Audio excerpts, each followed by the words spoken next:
Alright, folks. I'm gonna need everyone to drop everything.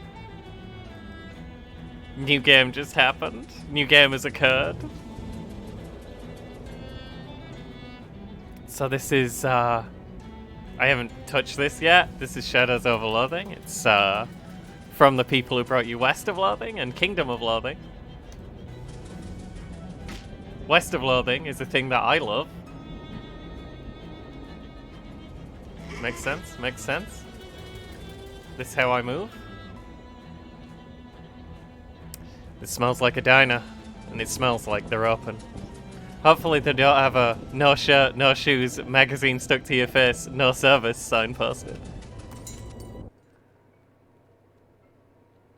We're in the Nightingale Diner.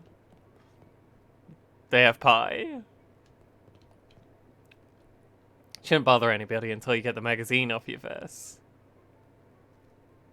I'm not talking to you until you wipe that look off your face. The copy of Look magazine that's stuck to your face. Bathroom's in the back.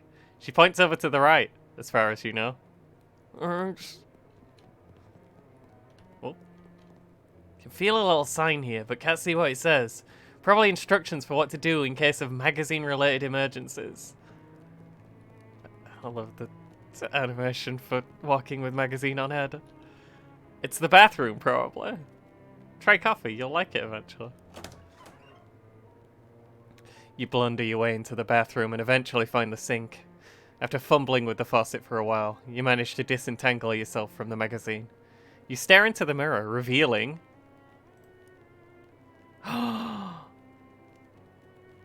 What lad am I? I like the lady with, like, ghost hair. I like this. I like the eyebrows man. We might be an eyebrows man. Kind of like this. The classic.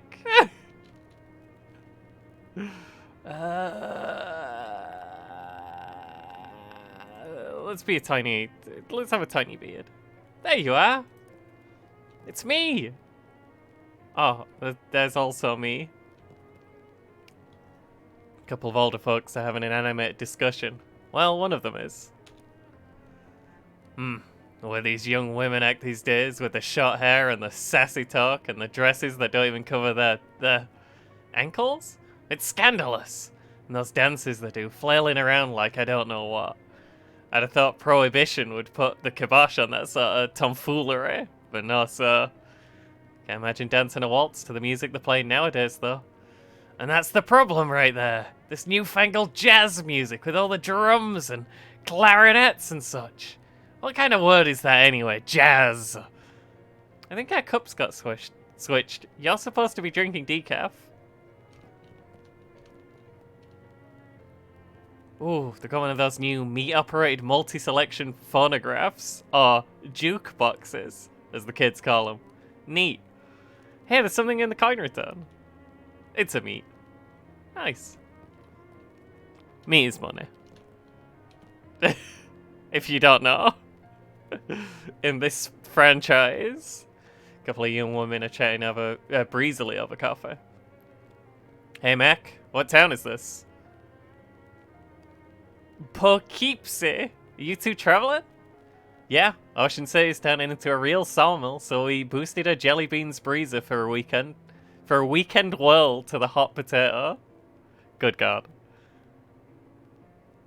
Oh, Bushwa, you make it sound like we went south with it. I flew him a kite. Everything's Jake. Jeez, I'm pretty sure I'm only 3 or 4 years older than you two. But I barely understand what you're saying. What are you, a cancelled stamp? Go put some pepper in your shoes. I will attempt this. Sign says me only, no credit. Well now, that looks much better. I'm Ethel.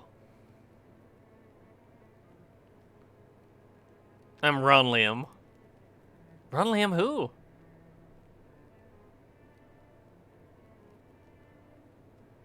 Ron Liam Sanders? Ron Liam Sanders. Pleased to meet you, Ron Liam Sanders. What can I get you? I didn't want to enter a name. I wanted to use one of the preset ones. I don't really know why. He looks like a Ron Liam to me. Can I get a cup of coffee? Sure you can. Best cup of coffee in the state, if I may say so myself. That'll be one meat. I do have a meat. To go, please. Ethel pours you a steaming hot cup of fresh black Java. Diner coffee. Pepper cup of fresh black coffee. Smells better than any coffee you've ever had on this trip. Fair. Anything else on? Does the bus to Ocean City pick up here? Sure does. Should be here any minute. Good thing too. I hear we're in for rent tonight. What takes you to Ocean City? My uncle lives there. I got a letter from him. He wants me to help him with something.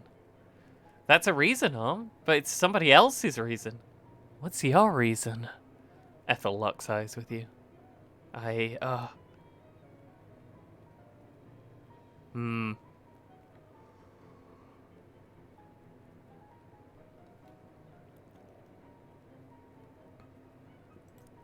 Liam's a crime lad. Clearly. Look at those eyes. I got in some trouble back home. Really? You look like such a sweetheart. What did you do? I beat up a phone booth. We have a checkered path now. Look out, phone booths. Here comes Ron Liam Sanders. And the police are actually bothering to come after you for that? No, I'm just real embarrassed about it. Aw. Smile sheepishly and walk away. Who are you? Man is concentrating very hard on his coffee. Hey there. Is there something particularly interesting about that coffee? It's my first one? Of the day? No, it's my first coffee ever. Oh, what do you think? I think it's a bad beverage. It's bitter and it makes my stomach hurt. Oh well, it's not for everybody, I suppose. Yeah, I think I'll have another one after this though. And then maybe every morning for the rest of my life. Well, enjoy. Case contains 3 pies, which is exactly 3 more pies than you can afford. Can I actually go in restroom? It'll be weird if we go in there again. Oh. Some petty vandal has scratched the name Dan Bob into the surface of this table. Ron Liam has no interest in Dan Bob. Ethel said the bus will be here any minute.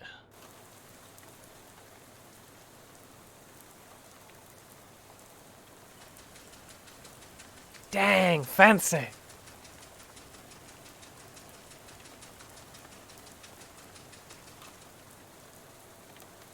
Pull out the letter you got from Uncle Murray and read it again. Murray Morris. Murray's Antiques. 111 Plunkett Street, Ocean City. Dear Ron Liam, I hope this letter finds you well, and I hope it finds you quickly. Something quite serious has happened, and I need the help of your adventuresome spirit. Come to my shop in Ocean City as soon as you're able, please. Your uncle, Mary.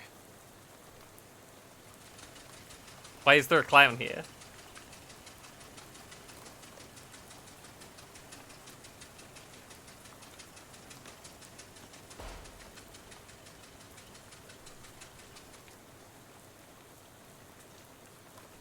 You're just about to go mad from the monotony of this ride, when the bus suddenly judders to a stop. You look out the window expecting to see the sights and sounds of Ocean City, but instead, you see an endless expanse of extremely wet trees. Uh-oh. It's the bus driver. What's going on? This doesn't look like Ocean City. No? Sorry about this, but we're out of gas. Oh, jeez. You didn't fill up before you left. I filled up the bus? But this trip takes exactly 1 full tank of gas. He hands you an empty gas can, plus 1 additional can. Swell. Why do I have to go get it? Well, I'd go myself, except for 2 reasons. Those being, firstly, being as I'm a bus driver, I'm legally responsible for this bus, and I gotta keep my eye on it. And secondly, because of my leg. What's wrong with your leg? It's attached to a fella that doesn't want to go wandering around in the rain at midnight. Alright then. This is a left-handed umbrella. Well, alright then. Guess I haven't much choice. Can I borrow your umbrella at least? This is a left-handed umbrella. Nuts. Sorry about that. Here, I do have a flashlight you can use though. Good luck. Thanks. Drink red cola. No billboard from before the war. This gas pump is empty. This pump is full of water instead of gas. There's a little bit of gas left in this pump, but there's no hose on it.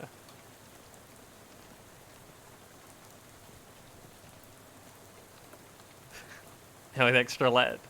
Seems like just yesterday that gas only cost 6 and 15 out of 64 meat a gallon. So, those were the days. Singer Automa. Station seems to have run out of service. Either they're out of postcards, or all the scenery around here is invisible. There's an object left on the snack shelf. Cheese loaf. Nobody in their right mind would consider this vile substance a snack. Box of cheese loaf brand pasteurized spreadable cheese food product. Modern technology has done some extremely revolting things. It's weird that the cash register is pointing towards the front of the store. It's mostly empty, but you find some loose change. Nice. Spark plugs. Use them. There's an old baseball bat leaning against the wall here. We now have a baseball bat. Can I equip my baseball bat? I have equipped my baseball bat. Classic Dirtwater Slugger. With this, you can either take somebody out to the ball game, or just take them out. Empty oil cans, whole pyramid of them. Why do... Okay, I have a wren. When you were 4 years old, Fletcher flew in your bedroom window and refused to leave. He's been with you as a familiar ever since. And we have my luggage. Everything you own is in this trunk, including your portable carpet steamer. You shouldn't unpack your bag in a dirty gas station. That's fair. That's fair. Sign says employees only. Are you an employee? Absolutely. Really? You never mentioned working at a gas station. No, I was just kidding. Well, since the place is out of business, it probably wouldn't hurt anything for you to go back there, I guess. Thank you, Gam. Thank you for letting me go back there even though I'm not an employee. Desk. Presumably optimized for doing gasoline-related business. 4 of the drawers contain nothing but old receipts and pencil stubs. 5th one's locked. The broken radio can still be considered nice. This is a pretty nice radio. The shelf smells like axle grease and old paint. Probably because that's what's on it. The shelf is laden with miscellaneous electrical widgets and doodads. Don't have any use for them though. The shelf is full of old personnel files. Each object that you examine on this shelf is dirtier and more boring than the one you looked at before.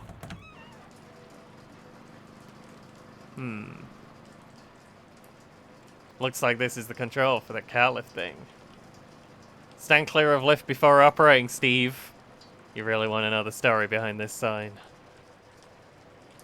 It's a big tool chest, but all of the good tools have already been stolen. Fuse box. As advertised, this is a box containing 1 fuse. However, the fuse is broken, which is probably not intended. Should keep an eye out for a replacement. Must be one around here somewhere, so I'm guessing this will work. Nothing happens. Look for a fuse? We have a fuse. A single unblown fuse.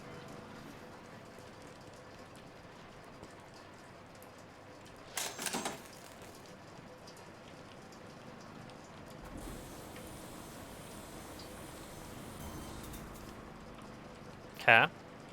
This car's missing its gas tank, but there is a big glass of gasoline in the cup holder. Alright, we're a third of the way there. They're out in the boot. There's nothing else of interest in this car. There's also no interest for a year if you'd like to buy it. I would not. Suit yourself.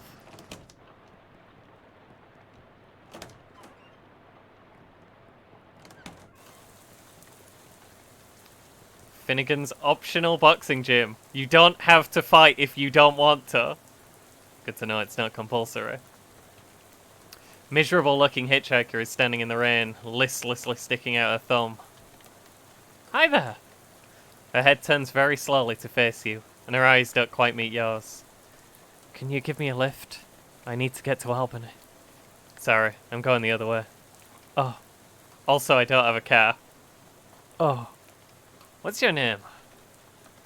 I'm Ron Liam. Lydia.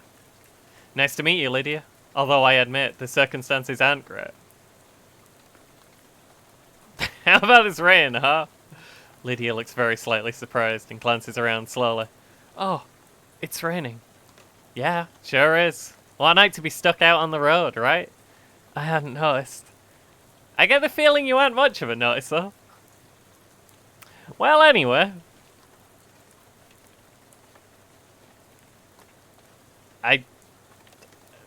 The small talk is tempting. So, what's in Albany? Do you have family there? No. I just want to go somewhere new. Albany isn't new, though. It's one of the oldest cities in the country. Haha! Okay, that's fair. Do you know where I can get some gas? Gas?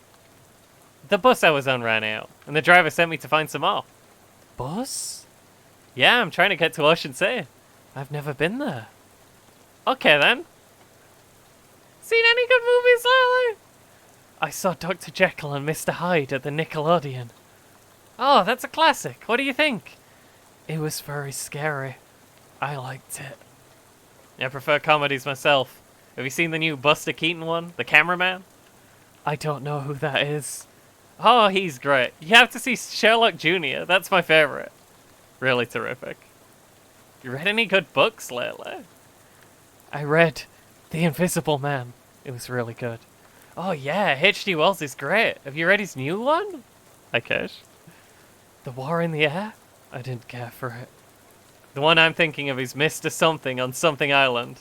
I forget the name, but it was terrible. His early works are the best. Like The Time Machine. Yeah, I loved that one. I'm glad we were able to find something we could connect on, Lydia. So, hi Cash, how you doing? We're playing Shadows over Loathing.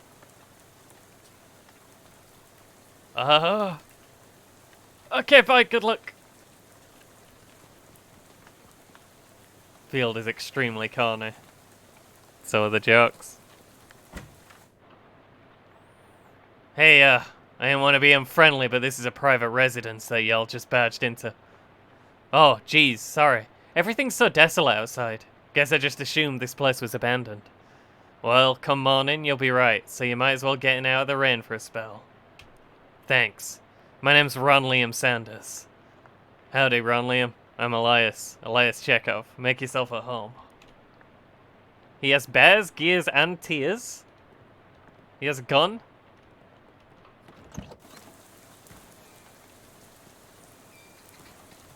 We'll go there in a bit.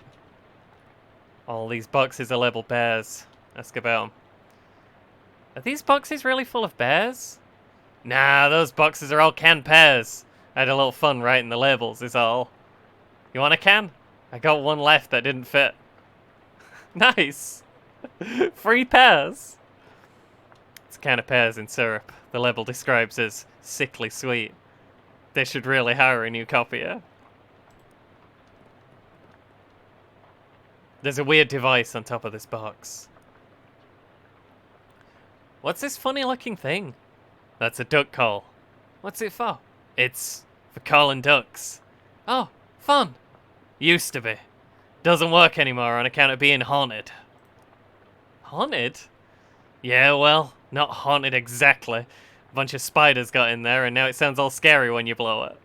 I see. If you want it, it's yours. You gingerly take the duck call, trying very hard not to think about spiders.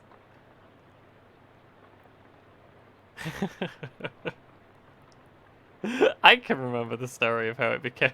What spiders? Good job. Leave. Are you leaving this rifle behind? Yep. How come? Well, it's a varmint rifle. Where I'm going, there ain't any varmints. There's vermin, to be sure, and critters and such as like that. But the almanac don't list any examples of a varmint qua varmint, if you know what I mean. I don't know what you mean. No need to fret over it right now, in any case. That gun's for later. Later? Yep, much later. Oh, okay. Okay. These boxes are all labelled gears. What's with these boxes of gears? My daughter Simone left those behind when she went off to school. Figured I should keep them for her. That makes sense. These boxes are labelled tears. Wait, are these boxes of tears? Or tears? Don't be ridiculous. You can't put neither one of them in boxes. That don't make any kind of sense. I like they just spelt it this. Well, yeah, it's spelt the same. Same word. Kitchen's incorporated brown sink. Collection of stains makes its home. Home on the range. Hi Isaac, how you doing? It's fine. There's not tears or tears in there. These boxes are labeled shares. What's in here? Stocks? Scissors? Okay. Very large box, considering that most own either 0 or 1 class ring. Is this box really full of class rings? Yep, about 140 of them. Did you go to college 140 times? Nah, course not. I just collect them is all. Why? Well, they're rare, but not very rare. They're all different in interesting ways, and they're shiny. That there's collecting trifecta. Ah, okay then. Why does this star have like a cheese grater on it? Oh, jeez. Enjoy your sleep, Isaac. This door is locked with some kind of elaborate electric lock. What's with this door? That's my daughter Simone's room. It was left for college. Hopefully she ain't left for anything important there, because I plumb forgot how to work that crazy lock she invented.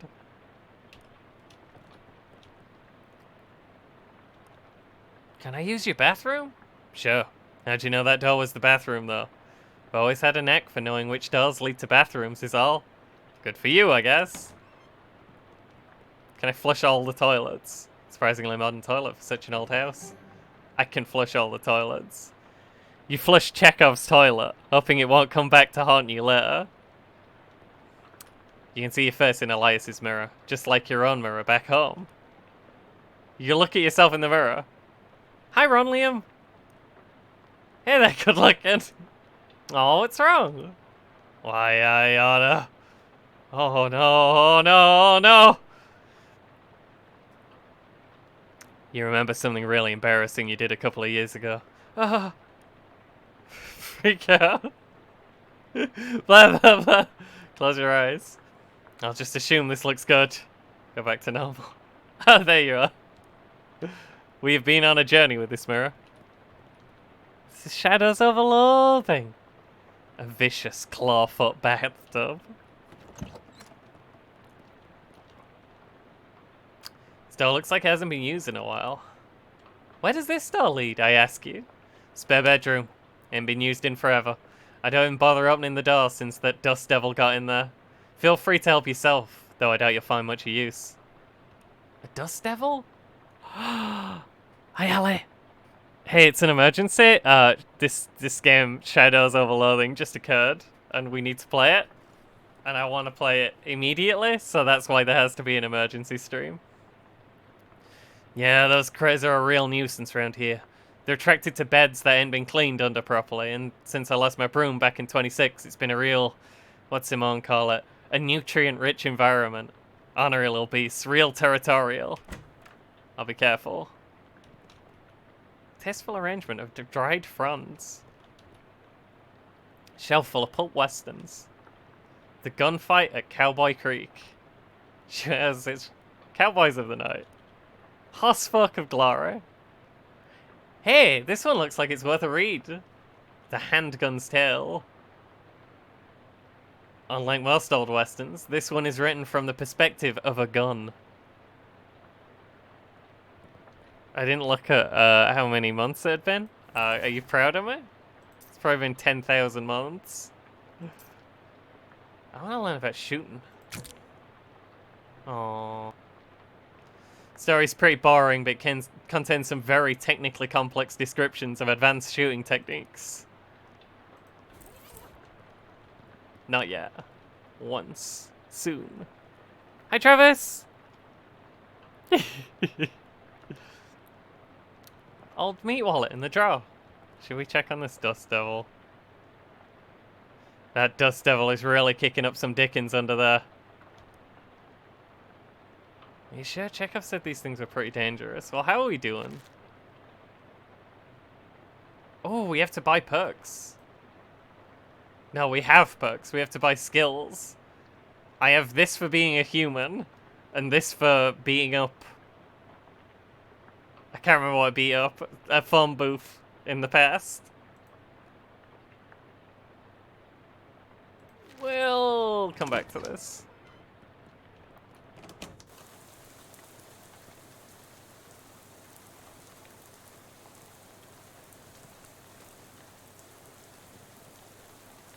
Still stuck on its back. Why aren't you helping it? I am helping it! There you go, buddy. Accepted that. Look at that guy. Look at him go.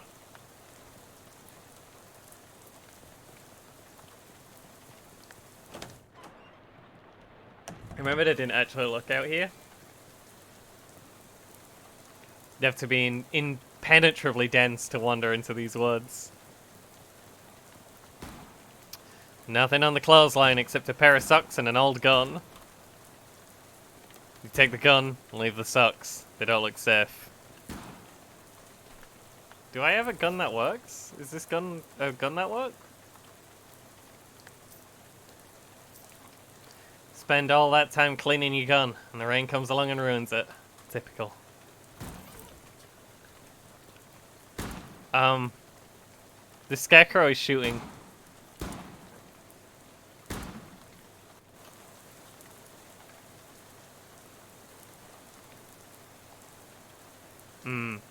I'm about to be shot for 5 damage. This is a problem for me.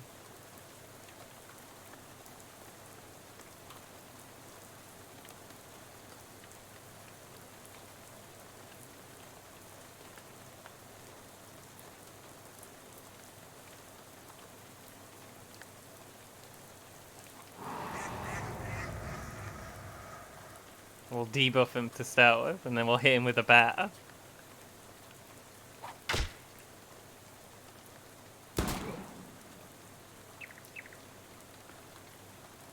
Hey, I got an AP. I think I can just win this fight.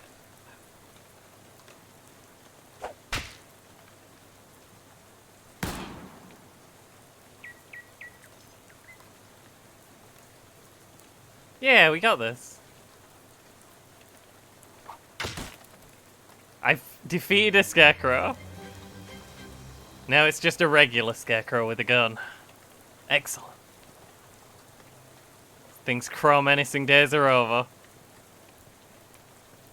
It's an old tractor. There's an old rag shoved in where the gas should be. Pull the rag out. Pull the rag out and sniff the tank. Smells like there's a little gas left in there.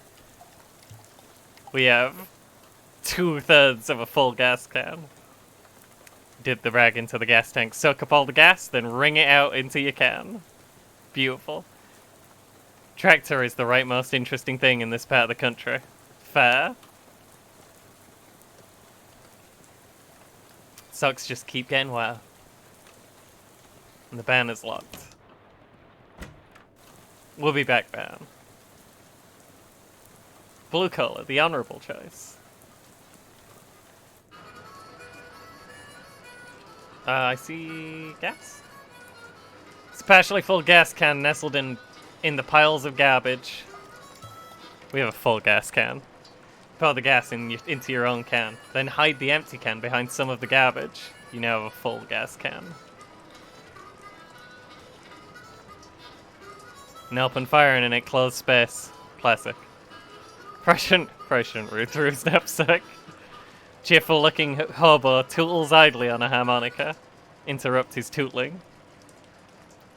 Hey there, I'm Ron Liam. Well, howdy there, neighbor, I'm Howie. Pleased to meet you. I'm not actually from around here, though. Well, the way I see it, the whole country is my home, so everybody's my neighbor. Oh, that's nice. Either that or they're all trespassers who'd better get off of my property. I'm just joshing you, friend. Care for some jerky? What kind? Clam! It's a local delicacy. Hmm? What do you think, Fox? Clam jerky? I'm intrigued and also horrified.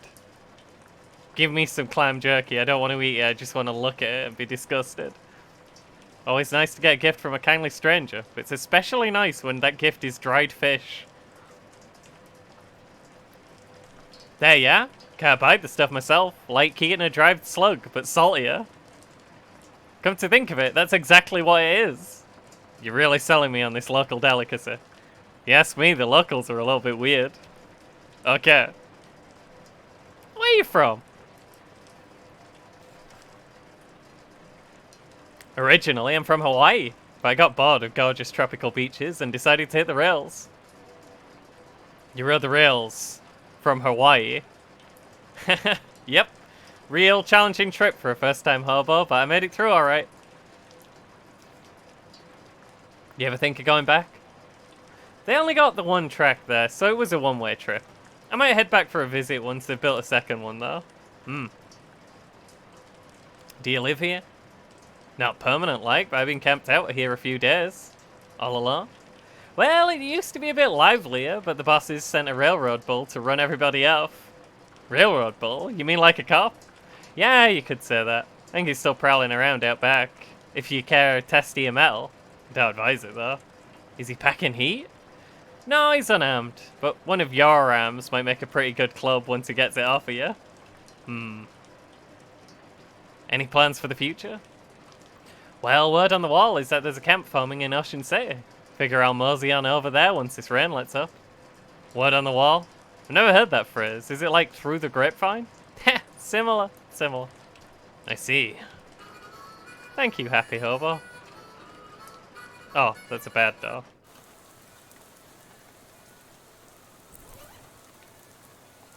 Clam jerky would make me more powerful.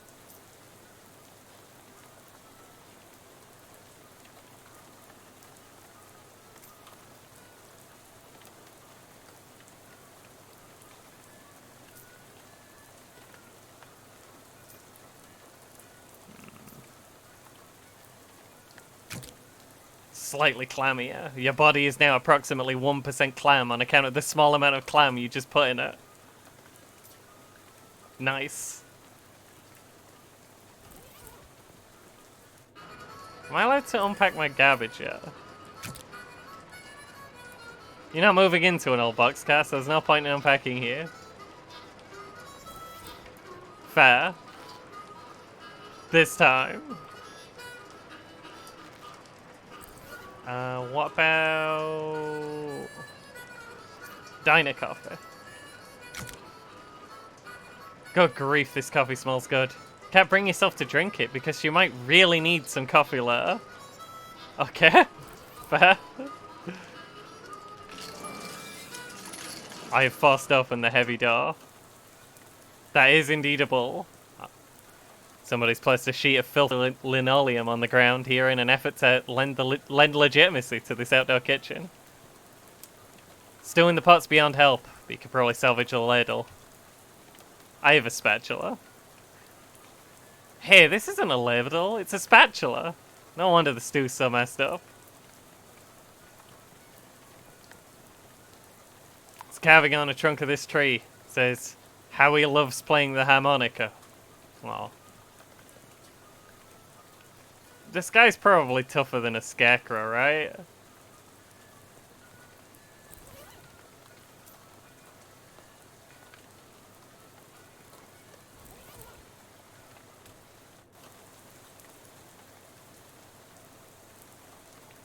I'm not impressed. I think we got this.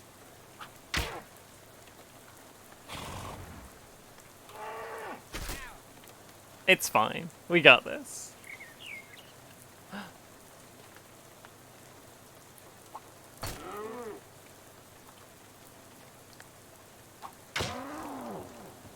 Manifest Destiny Company Railroad Minotaur is defeated. Got enough XP to learn a skill.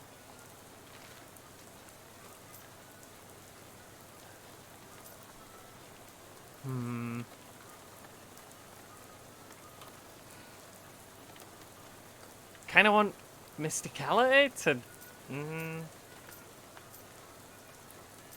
It's tough. It's tough. We'll see what we need. 133% full gas can. Nice.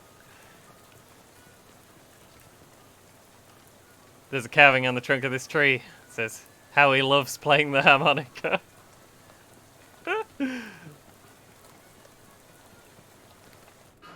Kinda love this scuba. Topeka. Heard a lot of nice things about Topeka, but not 1,200 miles worth of nice things, fair.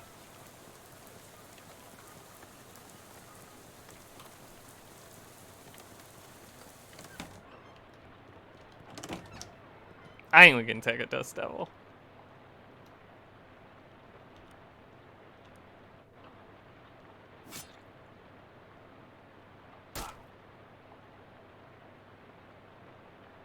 I've been extremely wrong about everything.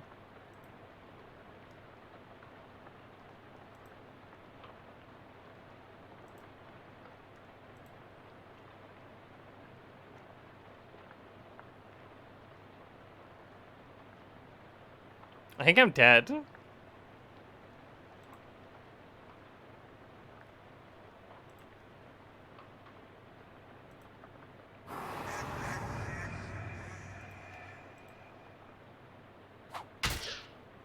Okay, Dust Devil. It's kind of a big deal. Don't mess with him. Should have listened to Chekhov. I guess so. But we're okay now.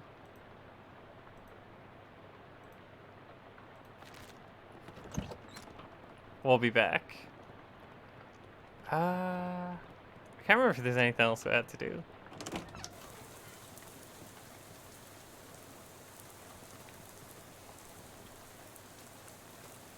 There's a weird plaque where Lydia was standing.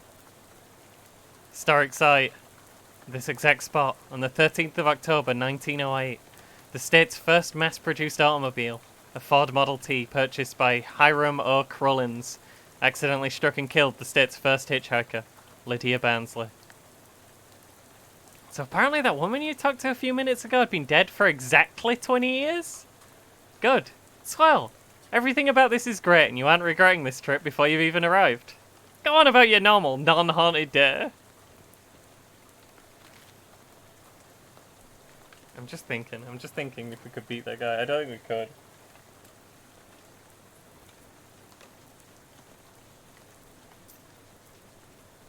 Can't put your back into it if your back is barely strong enough to support the weight of your own head. Your muscle lets you lift heavy things, break fragile things, and deal damage with melee weapon attacks. You know you're not supposed to wear plaid and stripes at the same time, but you're so cool that you can get away with it anywhere.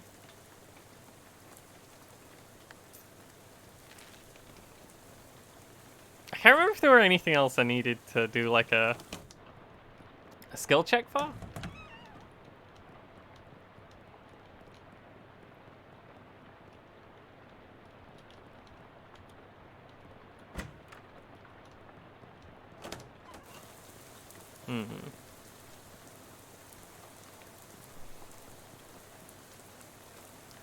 Stell seems to be heading to Ocean City too. This rate might beat you there. He name is Tut. He name is Tut. Tut the Turtle. Turtle is like a slow bandage. Each round of combat, Tut heals a random wounded ally by his Mysticality. I can have pets in this game, and one of them is called Tut, and he is a turtle, and I love him. I kind of like Fletcher, the wren, as well. totally is like a slow bandage. I like that just as a saying. Hey there, friend. Any luck with the gas? You show the driver your gas can. Well, his gas can. Well, huh? Can doesn't usually hold that much gas. Not sure how you did that. Well, whatever. Ready to hit the road?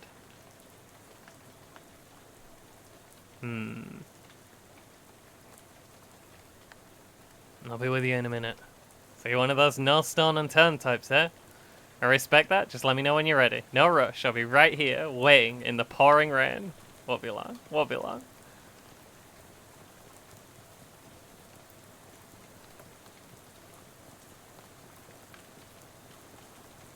It's the only thing left, the dust devil.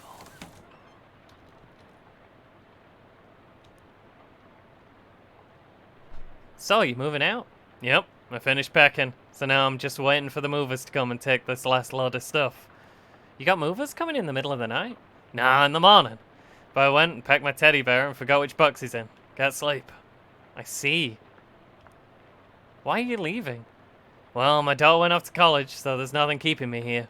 Never particularly cared for farming anyhow, just kind of fell into it, you know? So I reckon I'd take the opportunity to retire and travel a bit.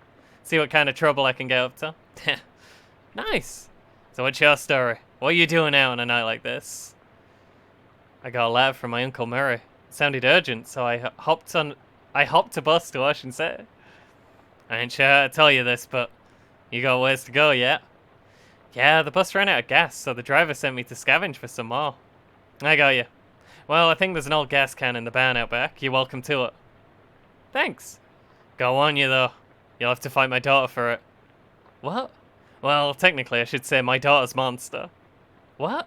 It's a thing my daughter Simone built. What?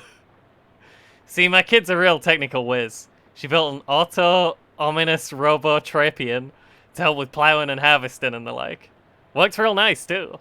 Wow! Problem is, after she left, it blew a what's-it tube and got violent.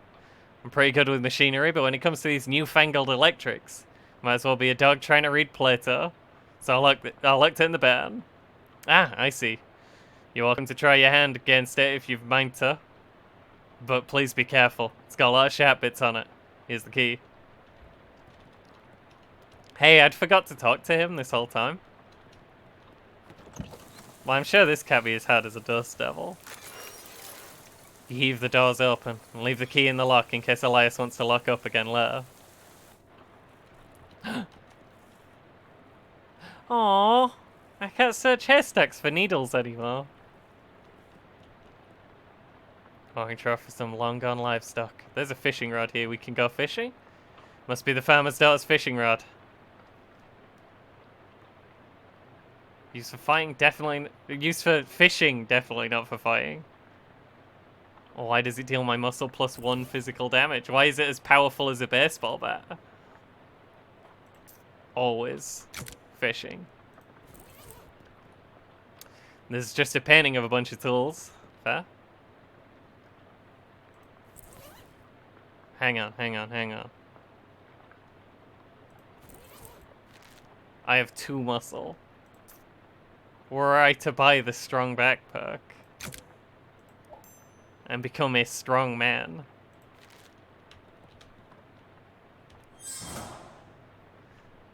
It's full of little glass bottles labelled Harlan Tussett's Medical Gasoline for horses weak of limb and character.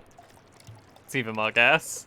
You uncork all the bottles and pour them into your gas can. Sorry, future sick horses. Based on the arrangement of objects around it, you conclude that this is a machine for turning hay bales into loose hair. Whoops. Didn't mean to move. You're not gonna get past that thing without destroying it. Tiny rectangle.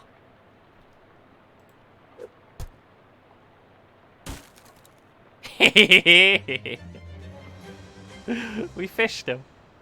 Simone's monster's now just a pile of parts on the floor. Rest in parts. You went through a lot to gain access to this can. Victory's sweet. It's probably the lead that makes it sweet. Go up there if it weren't for your hay fever and your falling out of loss fever.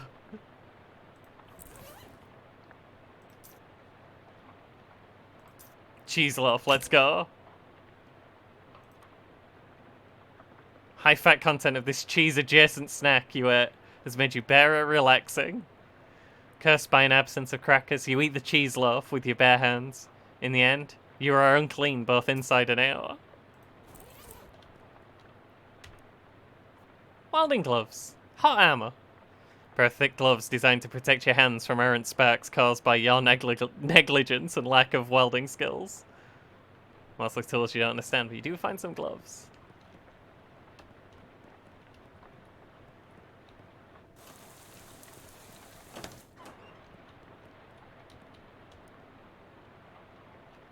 Hey, Elias. What can I do for you? I, had to beat up your scarecrow. Sorry. Well, I was leaving it behind anyhow. But why'd you go and do a thing like that for? It shot at me! With a gun! Oh. Alright. Yeah, that's perfectly reasonable then. I'm glad you think so.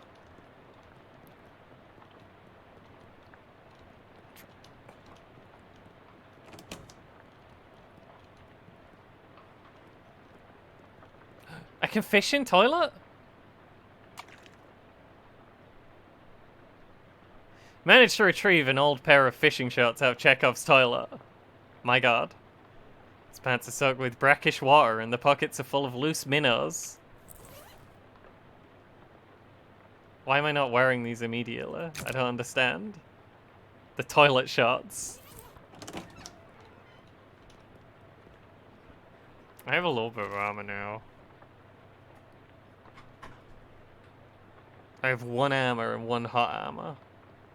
I think he's dealing hot damage. So I take 4 damage. I have 10 HP, but he also does 4 damage from bleed. Yeah, I'm gonna die. I'm gonna turbo die? Still? Oh, also. No.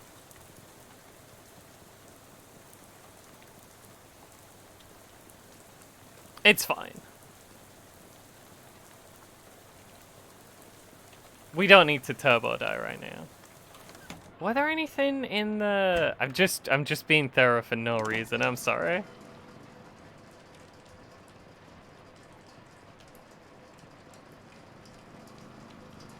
Ah, I don't know how to weird machine. I'm not smart enough.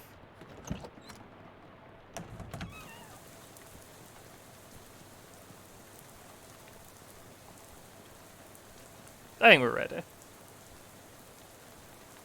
Yeah, let's get out of here. My gas can is 200% full. And with that, we're on our way. All aboard. Takes the can and empties it into the bus's tank. I didn't find a hard mod hat or anything either. There's probably more stuff in the tutorial. You climb back on the bus and return to your seat, and soon you're dozing off to the sound of rain spattering on the window beside you. Unfortunately, it's barely an approximation of sleep. The sort of sleep that you slip into so gradually that you don't even know you're asleep until something wakes you up. Plug it straight, and you realize that your meandering thoughts of the past few minutes have been utterly strange. Shadowy tendrils of whispering ideas. Hey kid, this is your stop, right? That now, totally forgotten. What? All ashore, what's going ashore? Thanks for traveling. Willis bus car. Disaback. Not the cola wars. Well, it's kind of bad here. This hobo seems wholly unperturbed by the rain. Nice weather we're having?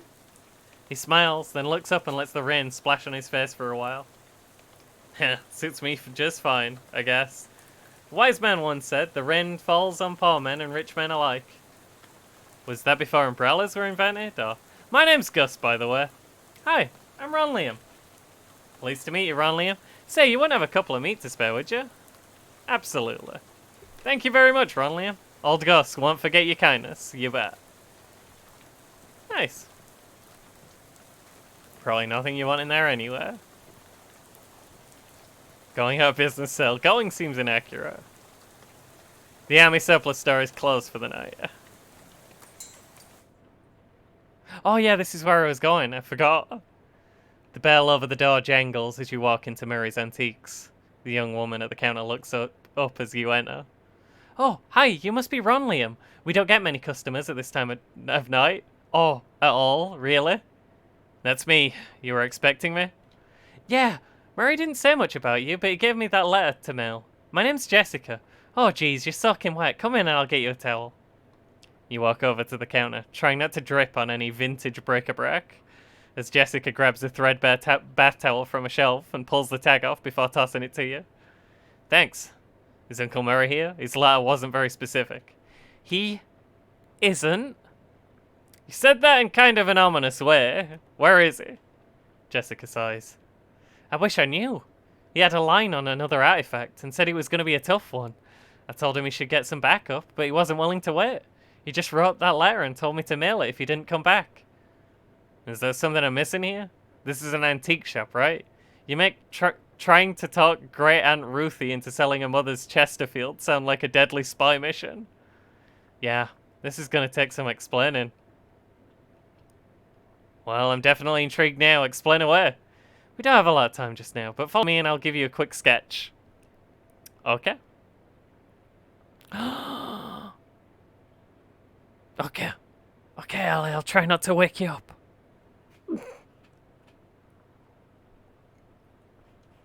Enjoy your nap, and also, baby, enjoy your nap. Jessica leads you into a back room furnished with some desks and some strange-looking machinery. Welcome to our back office, the hub of our little operation.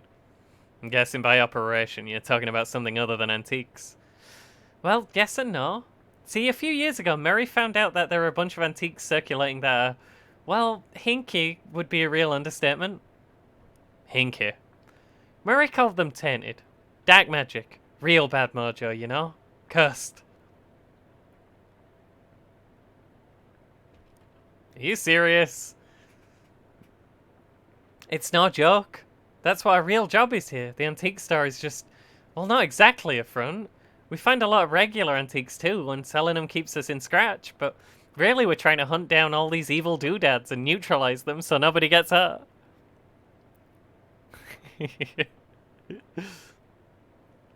Baby's power stancing dummies.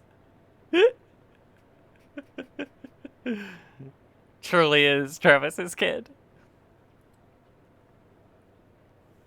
And Uncle Murray went out to get one. Never came back. That's the long and short of it. Yep. What do you say? You in?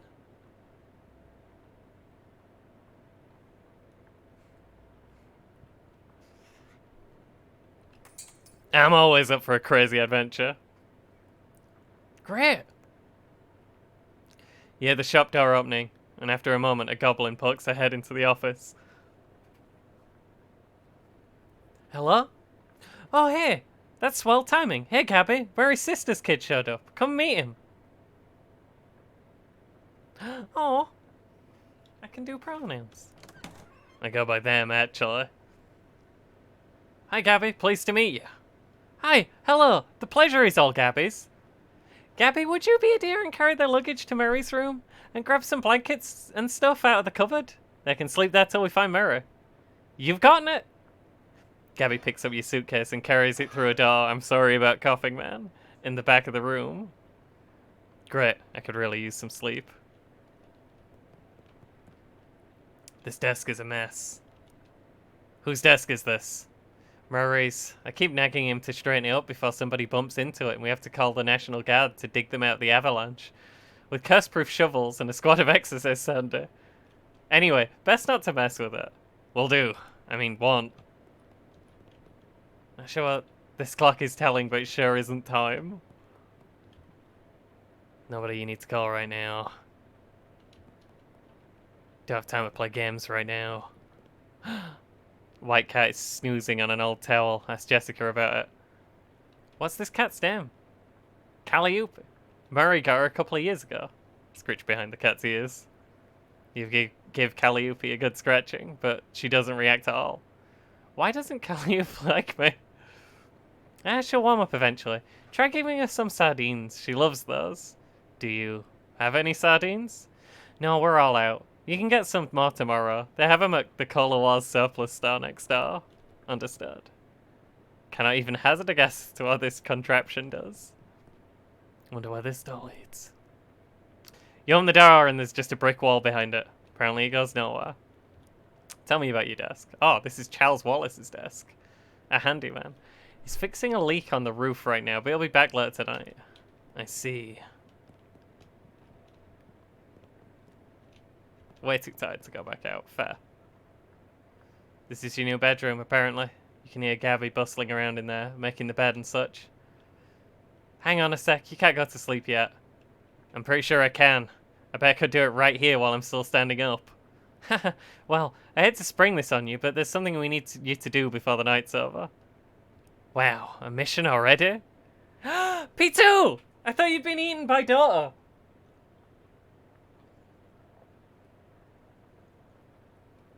How you doing? What have you been up to? Is it daughter? Is daughter what you've been up to? Oh no. Oh dear. This is Shadows over Loathing. It's new. As you can tell by the graphicals. Oh jeez, what's happening with daughter? Tell me about the drama. You know, I'm not a big fan of daughter, but I love gossip. Please tell me all of the things. You don't have to tell me if you don't want. Ah!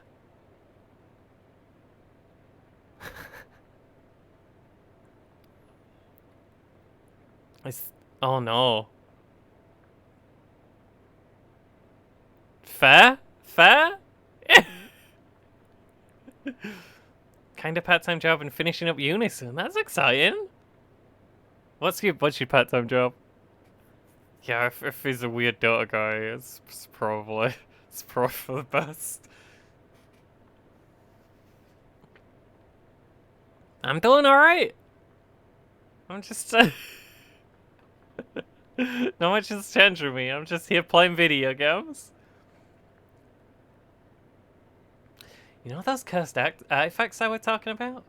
Since info on them is so sketchy, we've been working on a machine that can detect them with radio waves. Call it the Detectatron 1000. Just gotten it up and running since Mary left. And it turned out there's a tainted thing practically right on our doorstep.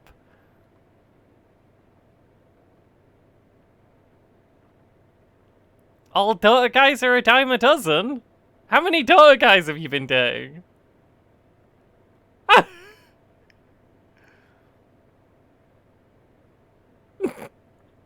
Okay.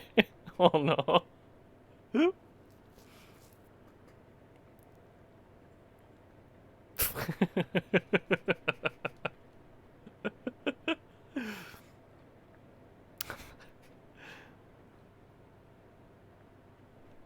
If I want a kinky mans who can carry me through games with a nice voice, I can find them anywhere.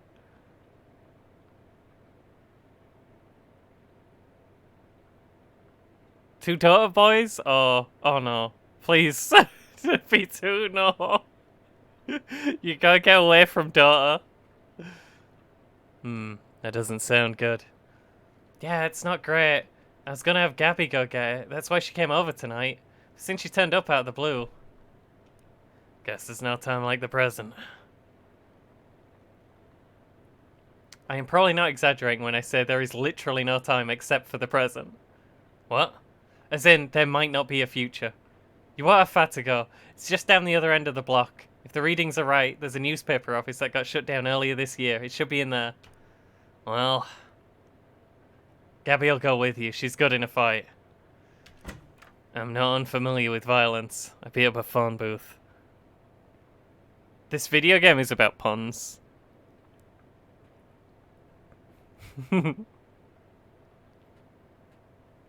Ugh, boys, what even for?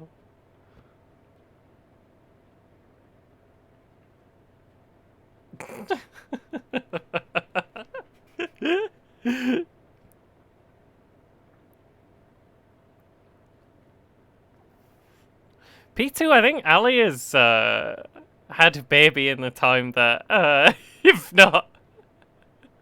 Well, I'm fairly certain Ali has had a baby. I just can't remember if you've been around.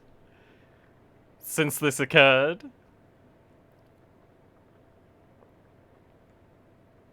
A whole baby.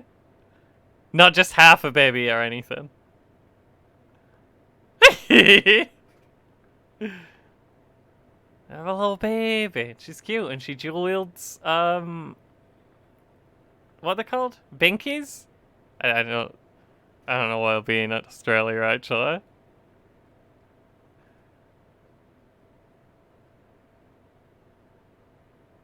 Bijisks! Baby is aggressively planking. Not a nice baby. Aggressive planking baby. That answers that question. I'm not all familiar with violence. Yeah, well, hopefully it won't come to that, but you never know. Hey, Gabby? Gabby reappears with an expectant grin. Go to the newspaper office with Ron Liam and help them get that hat, okay? Okay, Gabby is ready for an action. Let's mosey. Do I want to be a grumpy sigh, a tired sigh, or an excited sigh? Just a tired sigh.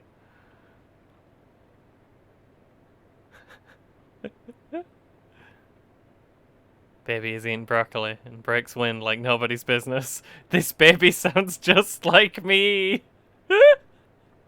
Are you aggressively planking over there, Peter? Alright, fine. You said it's a hat? A cursed hat? According to the readout, yeah. A men's fedora, probably. And I'm supposed to, what, just break in and take it? Well, not break, exactly. I managed to finagle a spare key out of the guy at the realtor's office. Pretty sure that still counts as breaking and entering. You'll be in and out and back here and in bed before you know it. Well, okay, I guess. Wish me luck. Well, I talked to Gabby. She's got spots.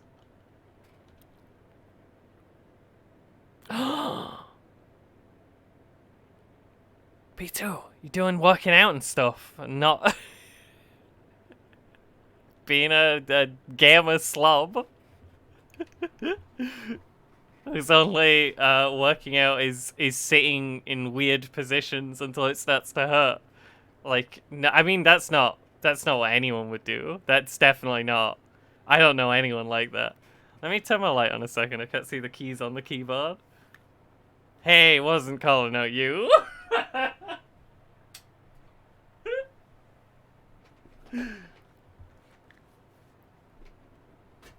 It's calling someone else, not you.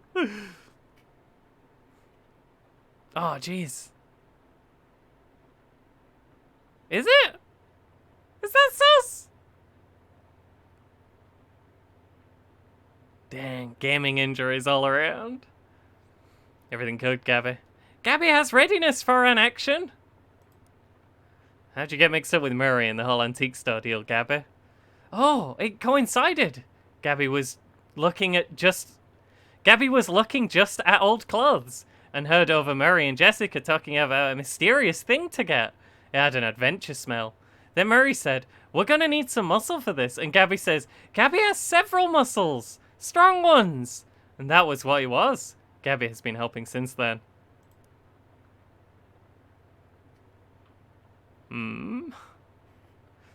Very suspicious. That's in response to P2's comment instead of not the game. Gabby's not suspicious. Gabby's amazing. Gabby's a goblin. Goblins are great. That's fair. You should probably do a sleep.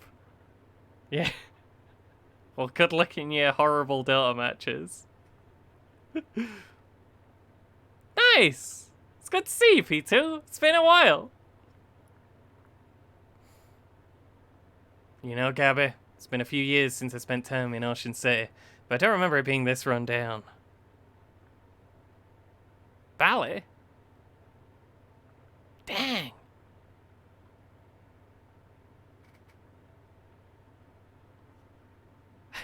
You went and you came back?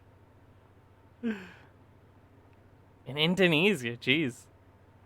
How was it? I should let you go to sleep. You climbed a mountain? Hey, that's kind of big news.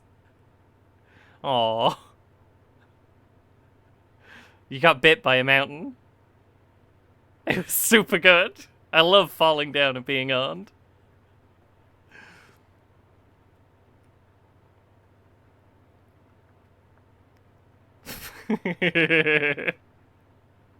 I missed. You got bit by so many bugs. That's. You've just given me a history of all the flesh wounds you received on this trip. This is not selling it to me. Alright, night P2.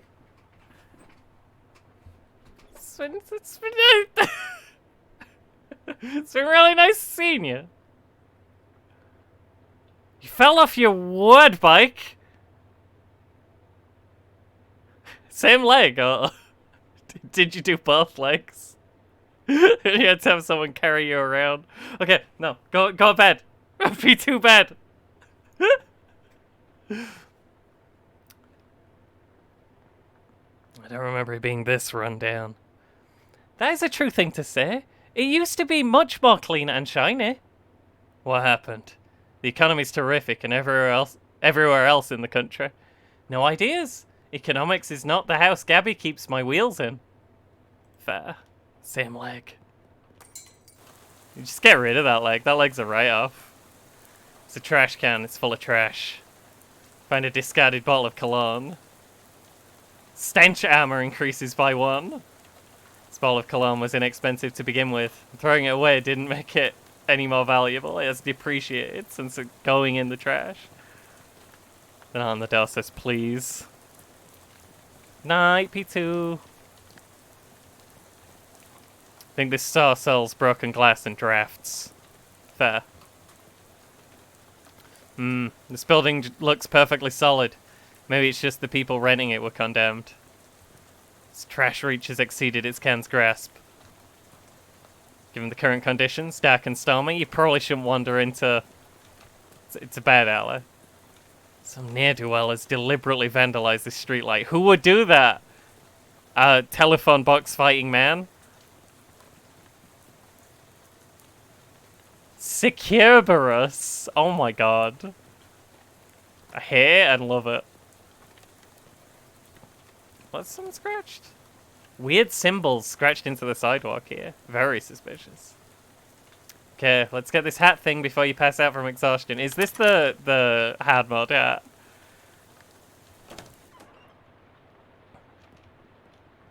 There's a handwritten note on this desk. The note says, Robson. First Hinden, then Carver. Who's next? Venable says if Burgess comes for him, he's gonna karate chop his desk in half. Sincerely, Curtis. P.S. What is a karate? See a corner of a note sticking out from under the desk blower. Note says, Tucker, I got the bottle you wanted. I stuck it under the water cooler where Burgess can't find it and rat us out to the Prohees? Beck. Under the water cooler, eh? Surely it's not still there, but it couldn't hurt to check. Half-finished document in the typewriter. Government corruption at all-time high. The government has once again slashed funding to city services and social programs, citing waste, but without offering any supporting figures or explaining where the funds have been reallocated to. Additionally, anonymous sources report T. Cuts off abruptly. Maybe as a result of the pink slip next to the typewriter.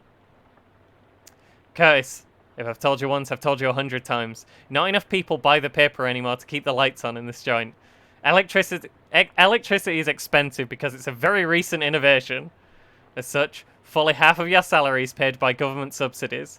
This is to say that the hand that feeds you is the hand you keep biting. We go way back, buddy, but you've given me no choice. Clean out your desk and scram. Governor Burgess, Editor-in-Chief.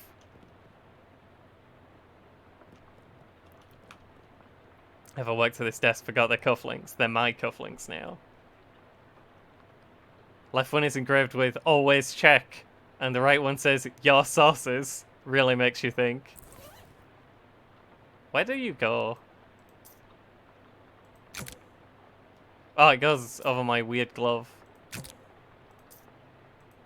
Makes sense? Makes sense.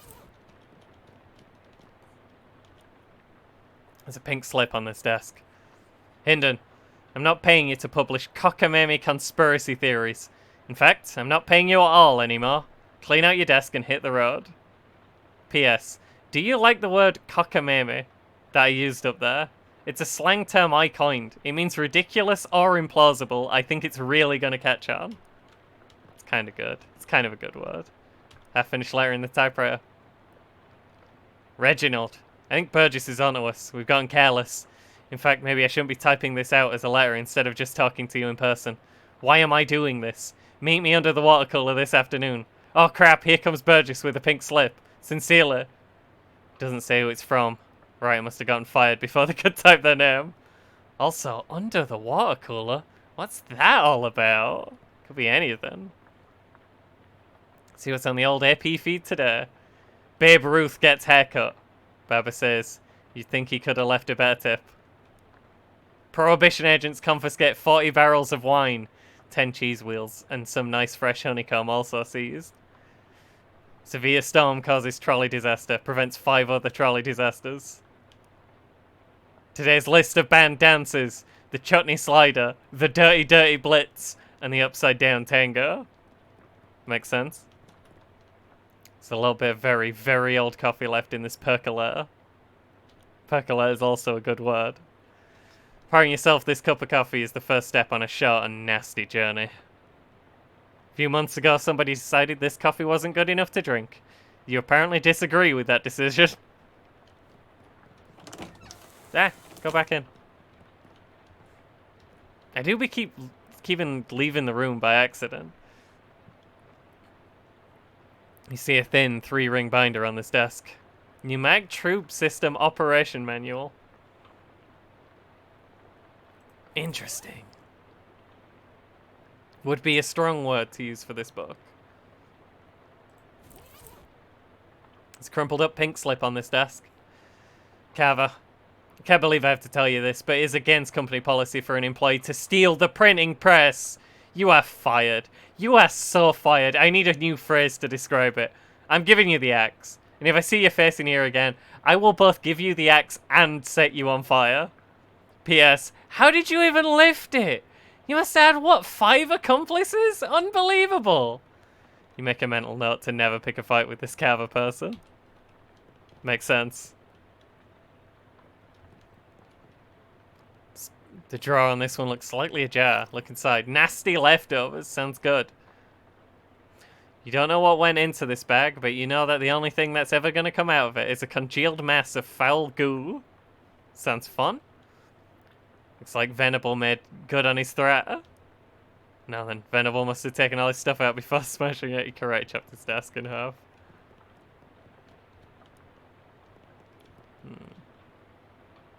What have you got to hide, water cooler?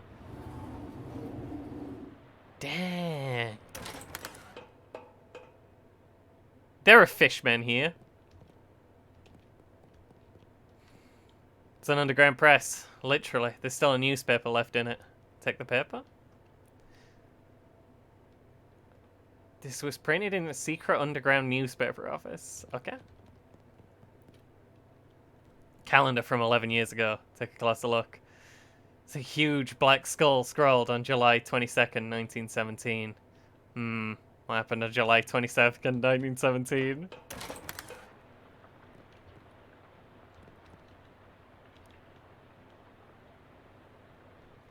Oh, I have 2 things.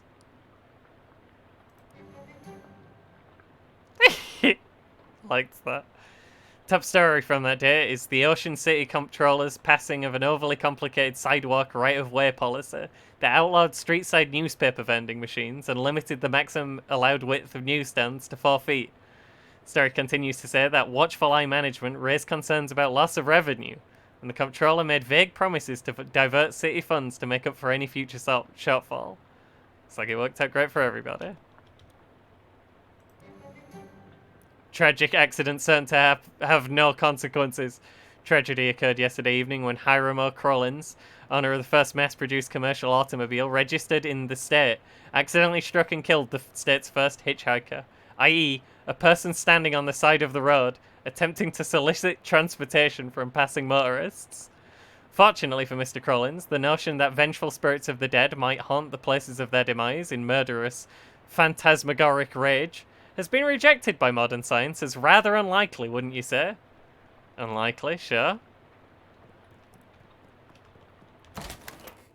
Cool. We might get some mysticality. I'll see if we need anything. Something around here seems pretty fishy. And it's these two moist fellas standing between you and that abandoned hut over there. Not wanting to get any closer to them, you choose to interpret investigators, squint at them from a short distance away, which is probably for the best, as it might be bad for your mental state to see them in too much detail. These humanoid creatures are between 5 and 6 feet tall, hard to judge because of their hunched over posture, and covered with scales that glisten slickly in the dim light, though you can't tell if this is a natural luster or due to being covered with oily sewer filth. More notable, of course, is the fact that they have huge fish heads. Sorry if I buried the lead here, but, you know, saving the dramatic part for last and all.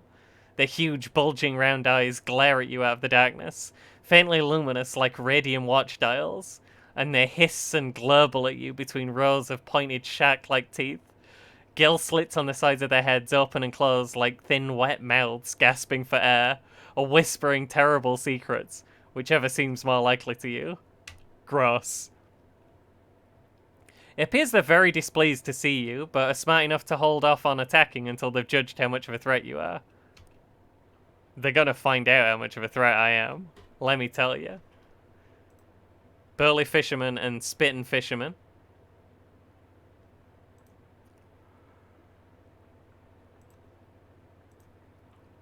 I only do 3 damage.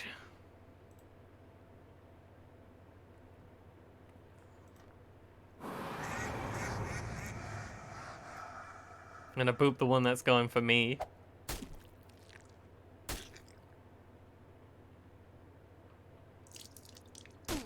Gross. Ooh.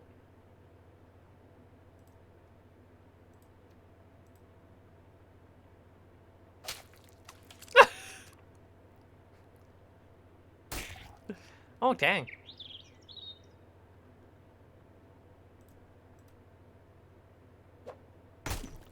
Yeah, we got this. Why does my rock do 3 damage now? Does that use strength? Does rock use strength? You won. So much for those things. You'd rather not think about any further.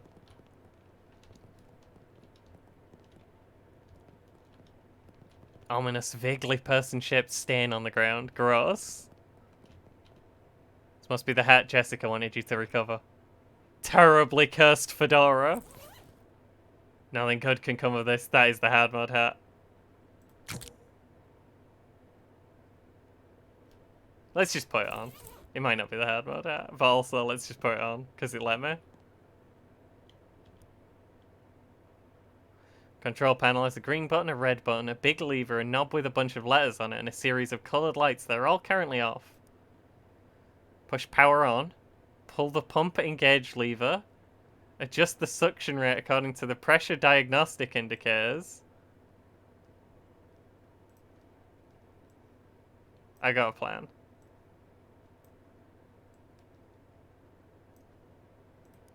Okay.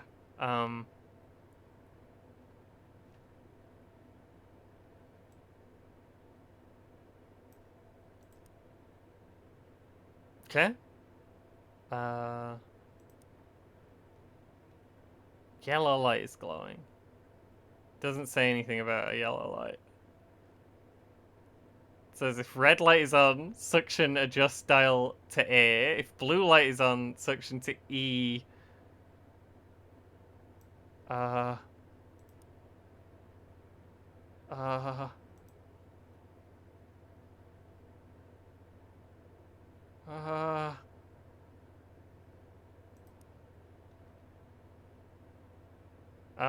That sounds bad. Okay. I am currently wearing a cursed fedora. Why is it yellow light? I hate you, yellow light. I did it! Oh, that just sucked up the fish! That'd have been cool. Oh, well.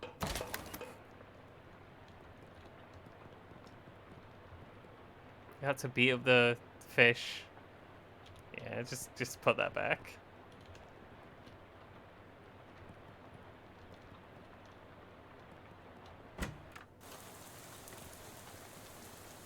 I found a cursed fedora and then I put it on. The description of what it does just says nothing good can come of this.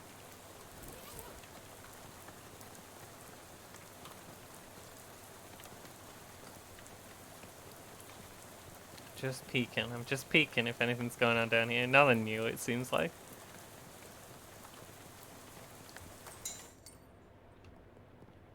Oh, the man's back.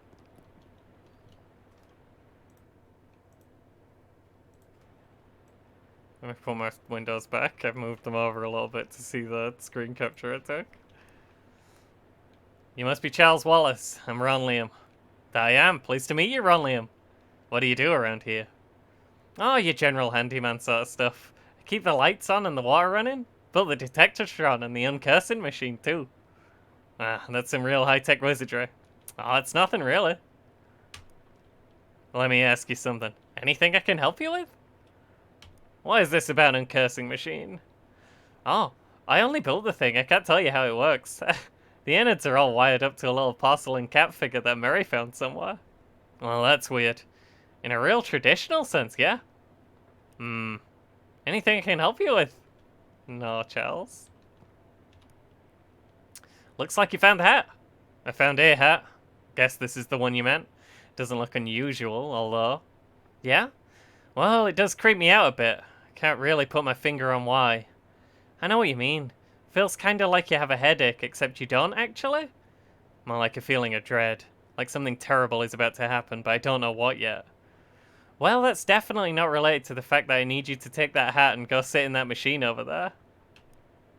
Why?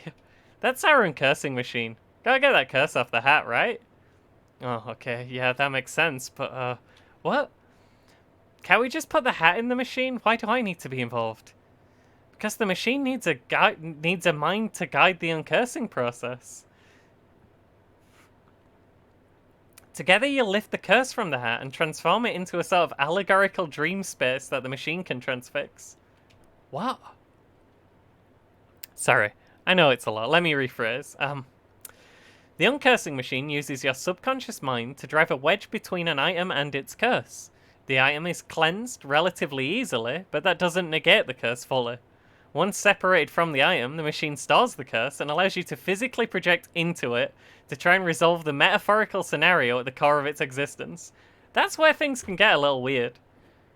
Yeah, I know it sounds crackers, but you'll just have to give it a try to understand.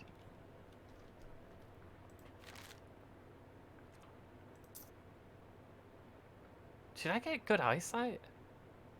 I can recognize the letter E from really far away. Imagine having good eyesight.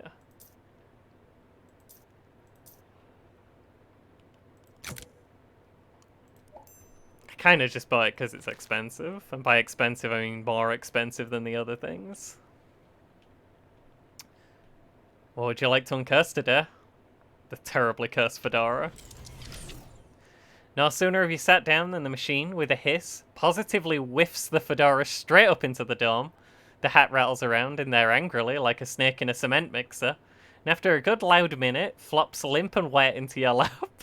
Horrible. Whatever ominous energy once possessed this terribly cursed hat is gone. It is now, simply, a terrible hat. But the curse itself still lives, transfixed as a dreamlike construct within the machine. This hat is clean, both spiritually and laundrily. How do I get rid of that curse? See, curses are like energy, Ron Liam. They can't be created or destroyed, only changed. Can't remember who said that. Isaac Newman? Newton? Newman, yeah. That machine knows how to take a curse from one object and put it on itself. But as for how you change a curse, well, I don't know. That's some higher consciousness spiritualist stuff. Don't know much about that. I'm more of a Newman sort of guy. The fedora's curse bounces around the innards of this machine, daring you to come project your consciousness inside it. Sounds safe. I'll do that. But first, I'm gonna go get a drink.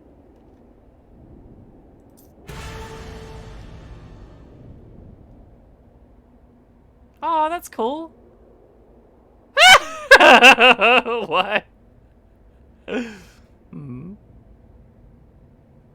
Oh, you can just put it on hard mode now. There's no hard mode hat. Makes sense, makes sense. Anyway, I am gonna get a drink and run to the loo, and I will be right back. I also like that there's an option that just makes the sound. Makes the boo sound from Gun Manor.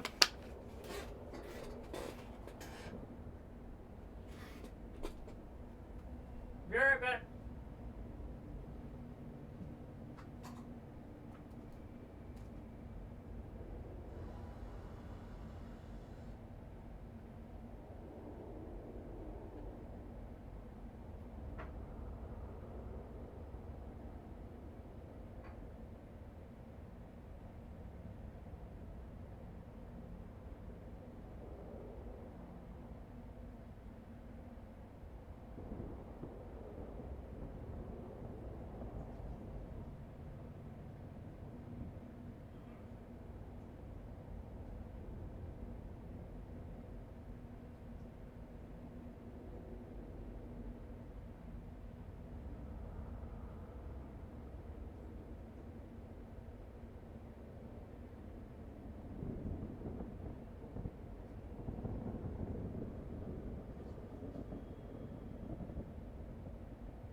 I am roughly back. For those who are just listening to the stream, I was remarking it. There's an arachnophobia option you can tick, so you won't encounter any spiders. There's also an arachnophilia option you can tick, so you will encounter many more spiders. So many spiders.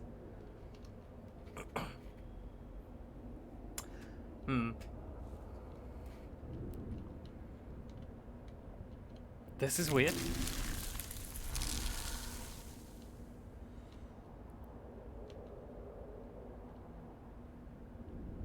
Sorry, I should probably try to read that.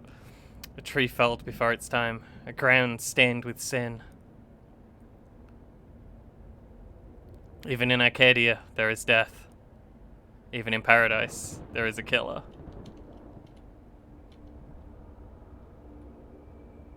Thou know who I am and why I am here. Ica, there has been a Modra. What knoweth thou of Modra? That I did not do the Modra, that is all. What more have thee for me? Only this. I am one of 3 brothers.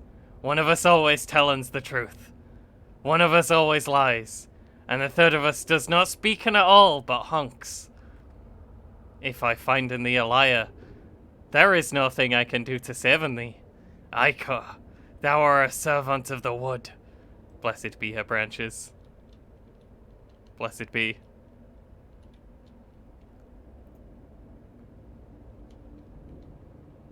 Big power in the wood today, Cor.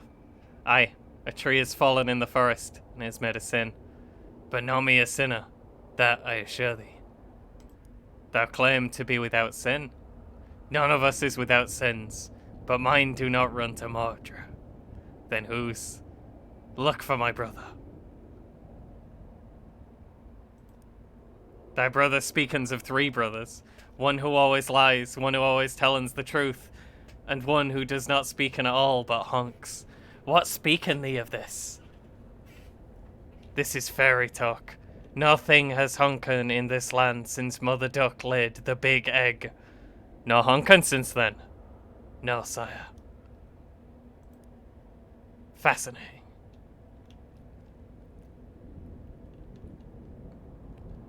Something is rotten in the wood, Cor. Aye, a Mordra. With perversions at sauce. Speak to me of perversions. I have no things to say, for I do not tarry with them. What art thou telling me? I am troubled by the Mordra. But of it I know no thing. I warn thee, my forgiveness makes no realm for liars. Thou wilt do what thou must, Cor, I have no doubt. Thy brother speakens of three brothers, one who always lies, one who always tells the truth, and one who does not speak at all, but honks. What speaken thee of this? I do not honken, sire. I swear in upon it. Never thou hast honken? Never, never. 'Tis a sin in mine eyes. This is bizarre.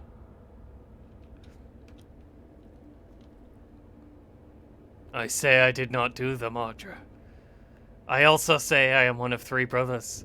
One of us always tells the truth. One of us always lies. And the third of us does not speak at all, but honks. Thou lie about honken. What say? Thy brothers honken not. Thou wouldst lie to the cutter of the wood. Thou wouldst do Marjorie in the wood. Aye, thou hast the right of it. I sought only to distract thee while I making my escape. Goodbye, cutter. Do not run from me, tree. Thou do not run? Nay, I growen. In 100 years I will have grown so tall and strong, thine axe will never fell me. But I will not wait 100 years. Die, Mordra.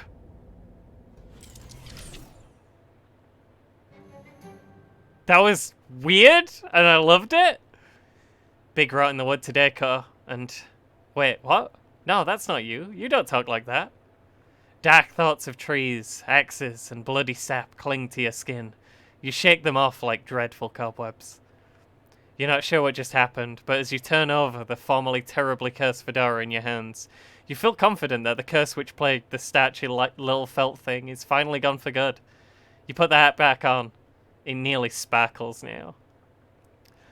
Now all you got to reckon with is whether you're the kind of person who goes around wearing a fedora. I love it. It's my favorite thing. The man said nice hat. See? How'd it go? It worked, I guess? Great, what was it like? I had some kind of crazy dream.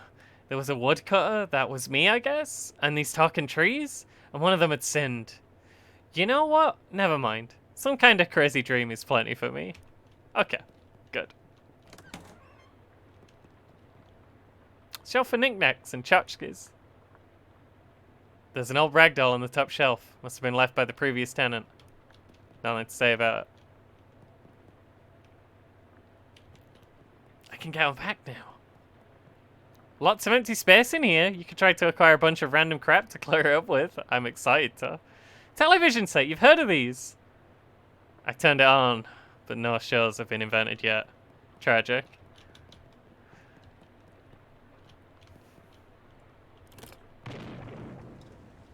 Oh.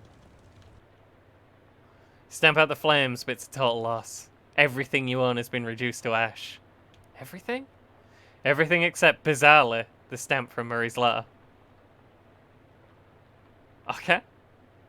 The only survivor of my luggage inferno. It's got a picture of a cute dog on it. Weirdly, it's not even Chad. I am very ready for this day to be over.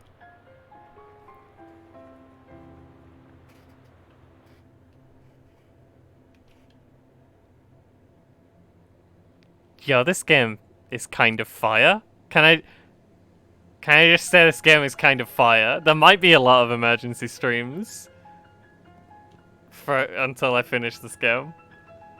Poster of my favorite literary ghost, Jacob Marley. Hi Sylvie! This game just got released. This is Shadows over Loathing. It's a game about puns and stickman and puns. Lots of people in this hallway, it seems. Hello. How's it going? Do you know which locker is mine? I can't remember which locker is mine. I'm sorry, I don't know. It's alright, I'll figure it out eventually. 6 lockers. You open the first locker to reveal a thriving colony of ants. The second locker is full of peanut butter. The third contains a tiny shrine to Babe Ruth. The fourth is empty. The fifth is filled with cookbooks, but they're all in French. The sixth locker opens onto the vast, uncaring emptiness of space. You slam it shut quickly so as not to suffocate. There isn't a seventh one. I said check the seventh one. There are only 6 lockers. Check the 7th locker now. Okay, geez. You look in the 7th locker, it's filled with old school papers. Look at the papers. They've all got your name on them. They're your papers. Read one. How I Spent My Summer by Ron Liam Sanders, age 6. This summer I visited my Uncle Murray. Uncle Murray is funny. He knows magic. I had a fun time with Uncle Murray. The end. Look under the papers. Underneath the pile of school papers you find, overdue library book.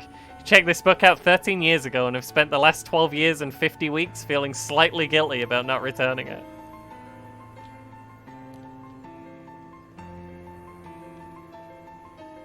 Branworth Garvunculus III. Let me just see if there's anything to do with these weirdos. Nice faces you got there.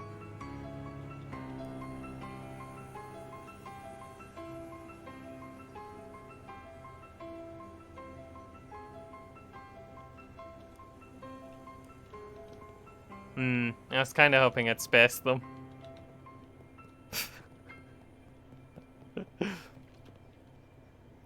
This lady looks friendly. Yeah. Hello there. You must be. She flips through the book on her desk. Oh, here we are. Sanders. Ron Liam Sanders. That's my name. Don't wear it out. I'm your academic advisor. It's time for you to choose your class. But I dropped out. In real life, certainly. You must, however, choose a class.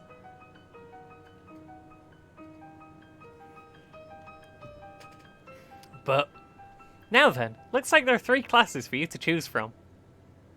There's Advanced Kicking and Throwing. This class is for pig skinners. Then we have Overview of Curd Conjuring. This is a class for cheese wizards. And finally, Weird Time Signatures 504. This is a course for jazz agents. Why even ask? I have 2 questions. 1, why even ask? 2, why did I just throw a chair at your head? I'm being a jazz agent. Masters of syncopation and improvisation, jazz agents use their rhythm and moxie to move through the world in style. In combat, they attack with subtlety, weakening their enemies and stacking the odds in their favor over time. Sounds like what I want. Alright, you're a jazz agent. Name's Sanders. Ron Liam Sanders. Now then, there's just the minor matter of your minor. It looks like you've already completed it, but it doesn't say what you studied. Cryptobotany, Applied Insectology, the psychology of rocks. What are rocks thinking? I kind of want to do cryptobotany though. Cryptobotany. Expert in all manner of plant-based arcana. Absolutely. You know how to get the good stuff out of the insides of plants. Feel free to wake up and go about your day. How would I go about doing that? She smiles and points at the door on the right side of the screen. I mean, the right side of the dream. Just go through that door. Thank you. Oh, that door. Yeah, that door looks fine. You're dreaming, so it's probably not safe to look closely at your character sheet right now. I think Moxie is the only stat I have that's at 1 instead of 2. But it's fine, because I'm a jazz agent now. Oh! Rhythm in your blood. Bamboozle. Entire green hand. That sounds unhealthy. Thick calluses. Improvisational muscles. Perfect. Impeccable timing. Ask me anything about the music known as jazz.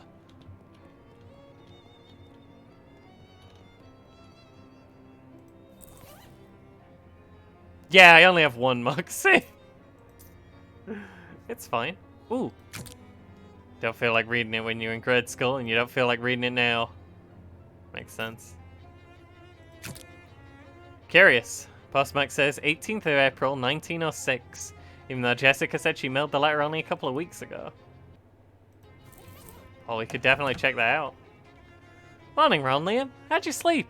Wait, why are you still wearing those wet clothes? All my other clothes burned up in a freak luggage fire. Oh, geez, that's weird and unfortunate. You seem less surprised by it than I would expect. We've gotten accustomed to weird and unfortunate stuff happening around here. You could pick out some clothes from the shop out front if you don't mind looking like someone's dusty old grandparent. I'll be alright, thanks anyway. Well, once you got the sleep out of your eyes, I've got another mission for you. Another cursed thing. Yeah, I've had my eye on it for a while, but it keeps moving around. Mostly the readings put at the local speakeasy at the back of an alley at the other end of the block. The artifact isn't there right now, but that's where I'd start looking. Maybe you can pick up some clues. What am I looking for? Appears to be a watch of some kind. Pocket watch? Or maybe a wristwatch, I can't be certain. Watch in the speakeasy in the alley. Got it. Anything else?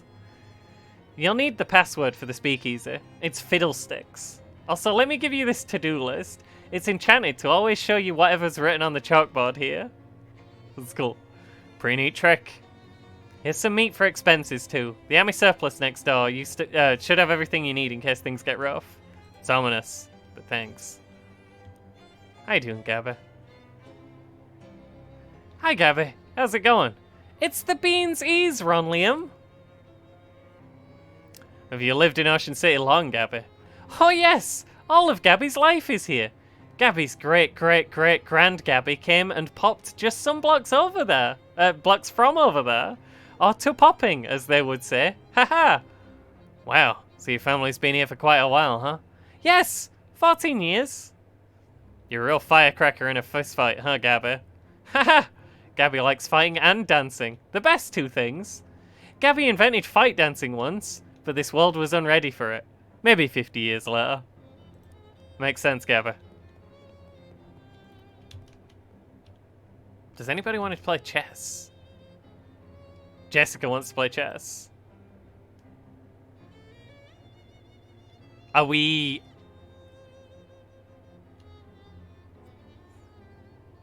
Should we do the bong cloud? I'm bong clouding you.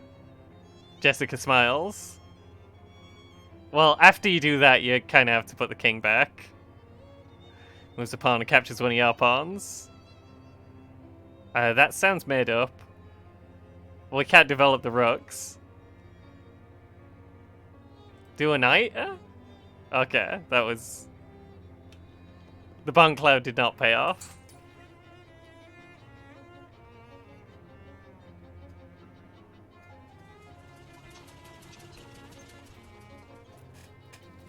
That's why they call it Gambit. Dangling bags for Amy. You know, the Bong Cloud is named after a person. Lenny Bong Cloud. That's his screen name, but it's still very funny. That there's an official chess move called the Bong Cloud, named for Lenny Bong Cloud, patron saint of chess. Hello, fellow war enthusiast. I'm Herschel Wood. I wouldn't say I'm an enthusiast. Herschel's expression doesn't change. Can I interest you in any fine historical memorabilia? What's this about dubious grenades? Oh, they're probably fine. Why doesn't the box say fine grenades then? He looks at the grenades, then you. Say, how'd you like to do some field research? Sure, why not?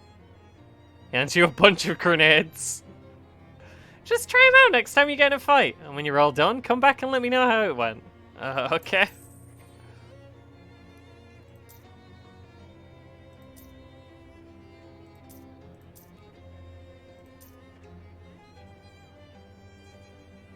Kind of want a bugle.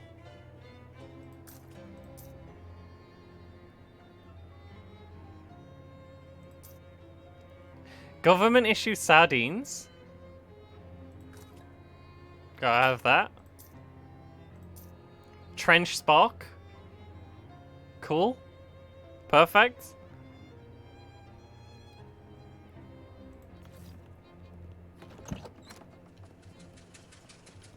I gotta talk to the cat. I have sardines. Feed her government issue sardines. You open the can of sardines. Calliope immediately wakes up, devours the entire can, and then purrs as she licks the remaining oil from your fingers. Looks like you met a friend. New cat unlocked! You can now pet Calliope to receive a boon. Pet her now. You give her a nice scritching and she purrs and goes back to sleep. You get in effect Calliope's boon. You've reinforced against the slings and arrows and mice and birds of the world. The game just said new cat unlocked. This is the best game I've ever had. Well, there's the alley. I do have a date to check. I think it was 1906. Frisco Frights! This morning at 5:12 Pacific Standard Time, the city of Frisco was rocked by a massive earthquake, the magnitude of which science has not yet agreed upon a method of measuring. The initial death toll is estimated as many as 500, though that number will certainly increase due to the fires currently raging across the city.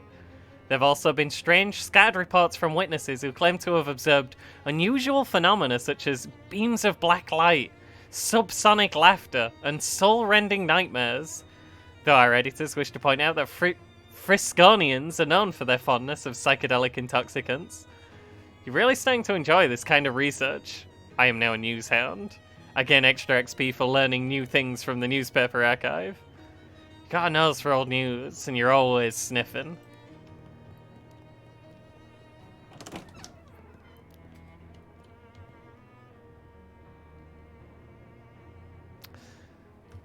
In the daylight... Oh. Whoops. Door to this bank has been fastened with 3 locks. That is the maximum possible level of security. Look under the welcome mat. Not a bad idea. If you're gonna lift the welcome mat, you need to know what you're looking for first. How much stuff could be under a welcome mat? Just a key to the bank's front door, as it turns out. The security of this place is inconsistent.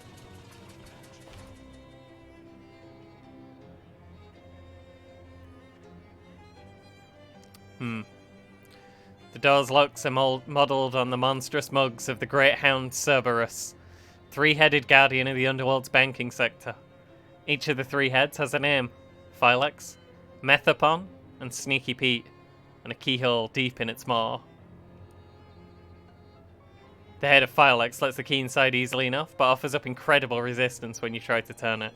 Heracles would have to use up all 12 labours just to get this thing going. Unlike Methapon, the key fits in the hole alright, but it's a labyrinth in the cylinder. You turn and hear click after click, but nothing results. Unlike Sneaky Pete. And that's strange. Key turns over in the lock, but nothing happens. Something sneaky about this Pete, alright.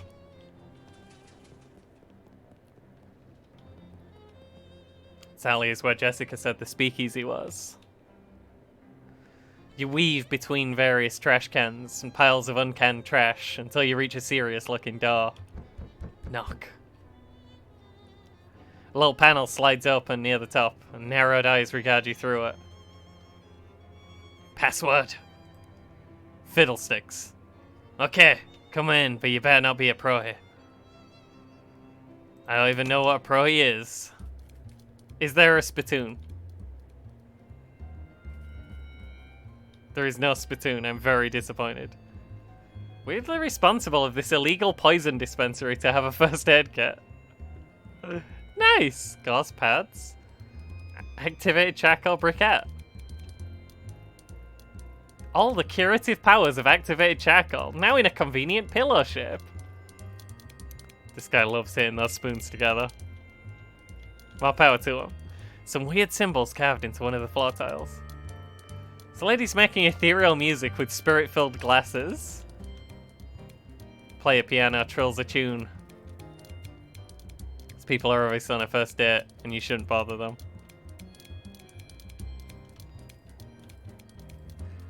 This guy has been infected with Charleston fever. Hope it's not contagious. This lady seems to be dancing to a different song than the other people. Guy doesn't care about anything except the bass line. My kind of guy. Don't bother him, he's bouncing. Makes sense. A milky-eyed sot. Turns his head towards you and smiles. You buy him a drink. After a few moments and a few sips, he clears his throat and speaks. Distilled to its essence, a lake is just a valley abandoned. Okay. You buy him a drink. The lake is deep enough to drown dreams, but not the sins of the grandfather. That's fair. There is a spittoon! It's been placed at a really challenging height. Maybe you can ask the bartender about it some other time. This man behind the bar is shaking up a storm. He looks up as you approach, but he doesn't stop shaking. Hello. He grins. Hello, baby. Welcome to Olivia's place. Oliver's place. My name's Ronliam. Whatever you say, baby. You Oliver? Oh, heck no. I'm Fancy Dan the cocktail man. Pleased to meet you, Dan. Hey, do you happen to know what time it is? Perhaps because you have a watch on you. Sorry, baby. The only one around here who carries a pocket watch is the owner, Olivia Gluck. And he left about an hour ago to pick up our latest shipment of hooch. From who? From who, baby? Before I was Fancy Dan the cocktail man, I was Fancy Dan the English teacher. Sorry, from whom? From the mob guys we always get it from. Whence is this hooch coming? Fancy Dan smiles. The old refrigerator factory. How do I get there? Dan grabs a cocktail napkin and hands it to you. Ah, thanks. Oh, haha, wrong napkin. Here. Takes the napkin back and grabs a different one with a couple of icons scrawled on it. Take the napkin. Mapkin? Ocean City napkin map. As you take the napkin, Dan points at one of the icons on it. We're here behind Murray's Star on Plunkett Street. So if you go out the alley and then head straight for the edge of the napkin, you can't miss the factory. Now a map of the area. I can go to Plunkett Street and Fridge Factory. Thanks, Dan. Don't mention it, baby. Want a drink for the road? First one's on the house. Sure. What do you drink around here? Beer. I'll have a beer then. Excellent choice. Keep things simple. The bartender pours you a beer. Bottoms up. You drink the beer. You've had better beer, but you've definitely had worse beer. My resolve has been fortified by beer. I have all the powers of beer. The story's stuck.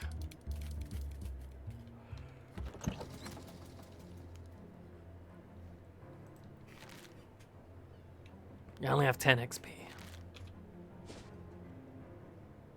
Okay, Plunkett Street is where I am. Also, good map. Also, I can wander still. Does the pro get interrupted on the way? Yeah. Some amateur wit has penned a mild bon mot on the wall of a bathroom stall. You smile, but do not laugh. Okay. Toll booth was obviously stolen and dragged here. Makes sense. These folks look like they're here for some serious business. Whoa there, Pally. This is a private party. Club members only. Yeah, like you said, club members only.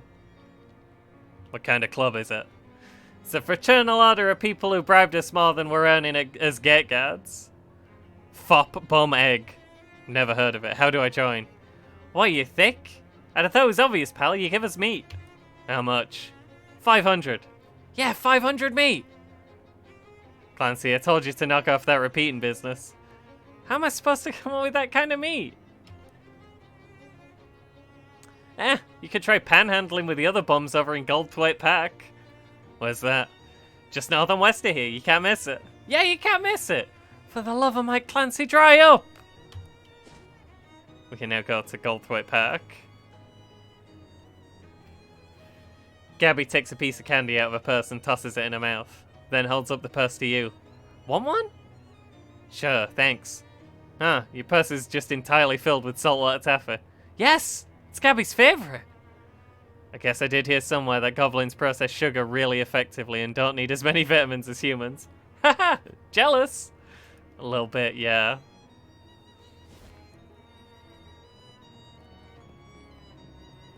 I like to walk all the way to the left of the screen and start there. Sign about these pointy rocks. Presented to Goldthwaite Park, November 13th, 1922, by Margaret weird symbol Ocean City Comptroller. A few of my favorite pointy rocks. Looks like part of the sign has been graffitied. We'll have to check that date. 922. Fascinating. The door to the botanical garden is locked. Probably they don't want any of the plants to escape. Makes sense. Wait a minute. This potential Fruticosa isn't supposed to be potted in sand. Oh wait, it's not. Someone just discarded a pair of sandals in the planter. My sandals now. Makes life a beach. Equip sandals. Can I also equip socks? How do I equip socks?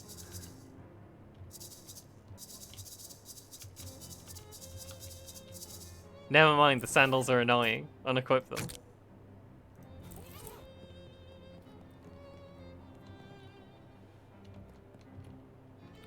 Man, and shed's locked. Unbelievable.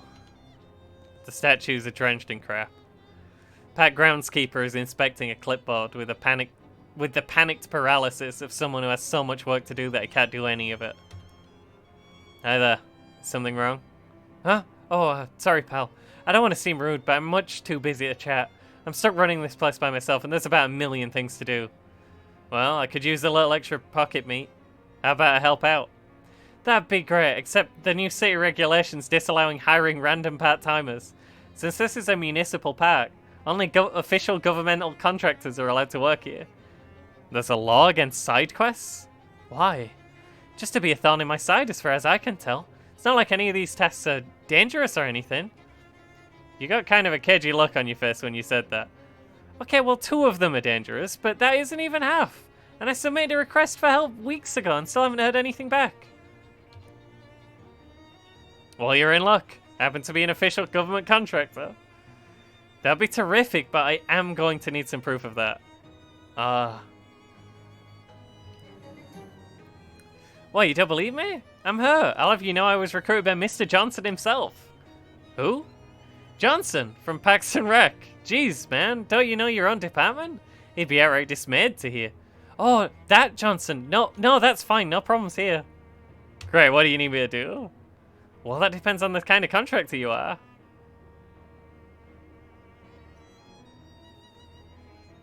There are many things to choose from. Ria, a plumber. Well, that's plumb convenient. A fountain stopped running because it requires a real specific water pressure. And the pressure we get in from the municipal water supply has gotten unreliable lately. So I need someone to go down and adjust it. I'll unlock the manhole for you. I shouldn't have said plumber. Groundskeeper unlocks the maintenance shed behind him. Can't promise there's anything you'll need in here, but feel free to borrow whatever strikes your fancy. Fair enough.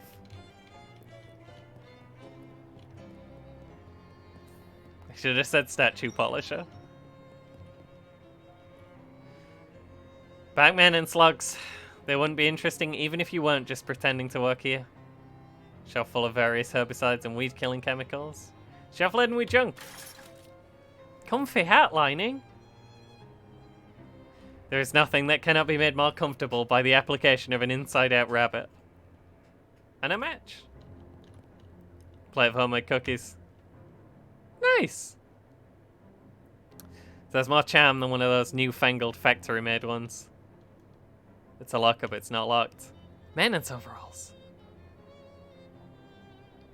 Ooh, pair of spare overalls. You can tell that they're spare because they say spare on the name tag. I mean, I already have trousers, and mine are pretty good. The fishing shorts that I found in a toilet.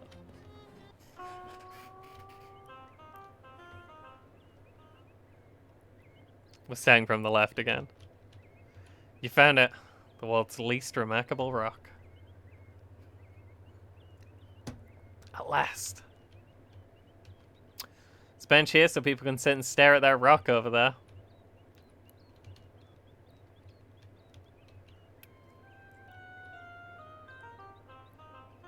The birds are singing along with the music. Please don't throw meat in the fountain, it gets real gross. Sobo is really going to town on that oboe. Hey buddy, can you spare a little meat? Yeah. His eyes brighten. Thanks and thanks again, my friend. Leave him to his oboeing.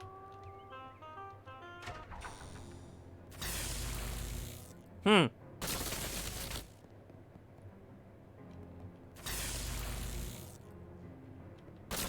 Don't trust that pendulum enough to get any closer to it. I'm gonna get myself another drink. I'm sorry. I'll be 10 seconds. And then I'll look at my new favorite rock.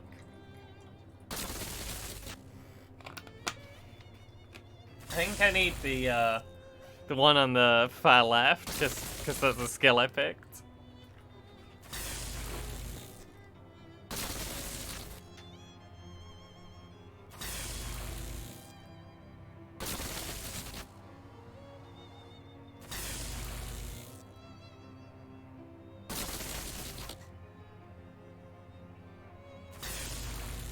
I just ran through the other room and got a glass of water. Yeah. Sounds dangerous. Oh no, this is the one I can do. I can make some potions. I don't have anything to make potions with. Okay. Good talk.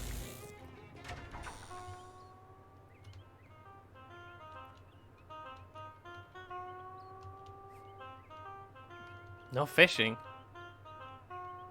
Says no fishing. Since there's no water in the fountain, you assume it means no fishing for compliments. Good advice. Oh hey, you know what I remember? We have a bugle. Yeah, but we have one moxie. We have grimy spatula as well. In case we get in a spat.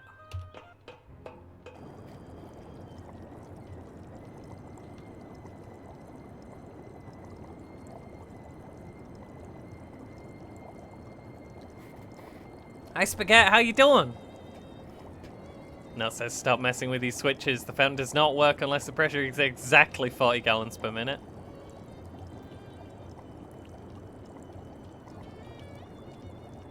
$7 gallons a minute.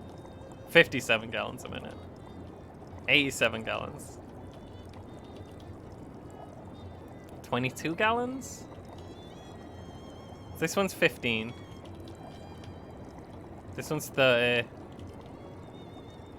That one's 7. Oh. Easy. I'm really enjoying this. This is... it's exactly my kind of nonsense. Fix your fountain. It's running nice and smooth now. Terrific! Here's your official city payment. Nice. Do you need a statue polisher? You need some statues polishing? I'm a statue polisher, I guess. Oh, thank God. I sure wasn't looking forward to doing that job. I think the birds must be eating leftovers from the old Snackle Cakes factory. It's horrible. Here's a rag. I've been given a statue wiping rag. Also, can I fish in the fountain now? I'm definitely fishing here. I'm glad there's fishing finally in this. It's the only thing that we're missing from the other. 12 meat! How'd that even get on the hook? Continue fishing.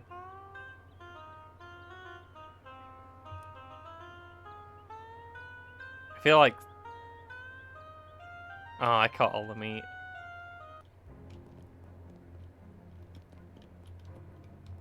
Oh, I need stench armor to wipe the statues.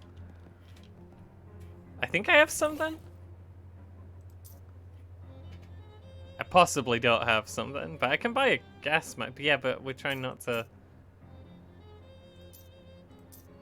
we're trying to make money here.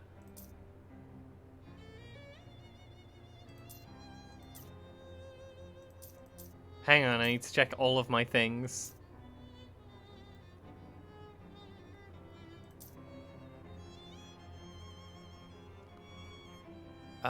Cheap cologne. Yeah. That'll do it. I could smell worse. Cologne you sprayed on yourself smells slightly better than nothing. Yuck.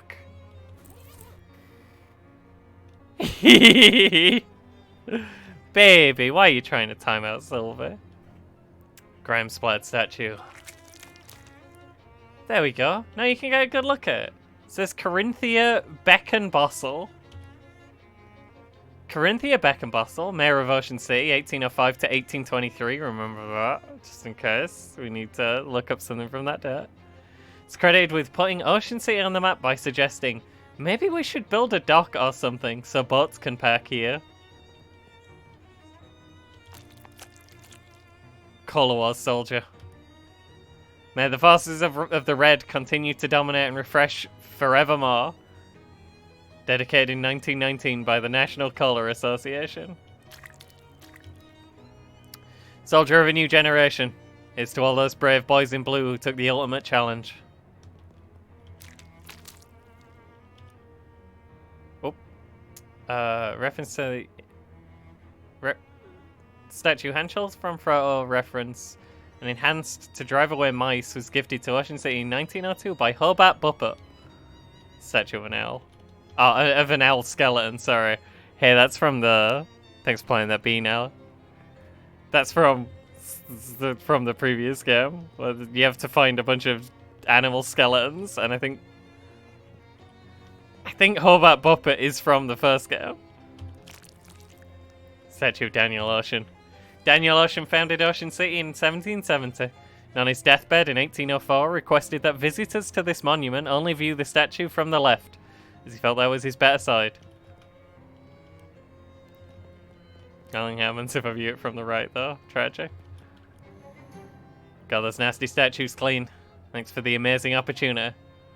No need to thank me. I was happy to provide an opportunity for a working stiff. Here's your official city payment. I'm a landscaper. Perfect. A carnivorous plant exhibition in the Botanical Gardens has gone out of control. When you say out of control, as in, this is less a job for pruning shears and more a baseball bat with nails in it. Right up my alley. We have a checkered past. You enter the Botanical Garden to find it overrun by dangerous-looking weeds. Man-eaterous Chompitarius, to be precise.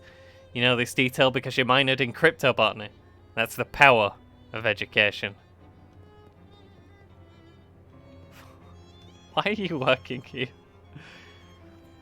Barrel cactus. Be removed due to prohibition. Unbelievable. Control for the Botanical Garden's extremely complicated watering system. Nervous-looking teen mans the tea counter. Drink plants while looking at plants. It's tea. I can buy tea.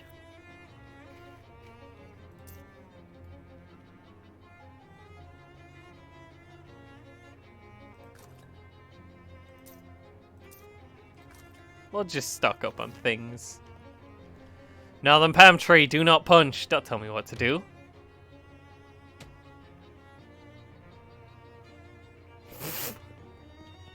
I should not have punched the palm tree.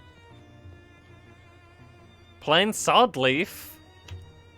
I have a sod leaf. It's a leaf sod. Causes bleeding. A leaf from the Gladiolus gladius plant. It is extremely sharp. I was hoping I might be able to cryptobotany my way past these as well, but... I think I'm about to be murdered instantly.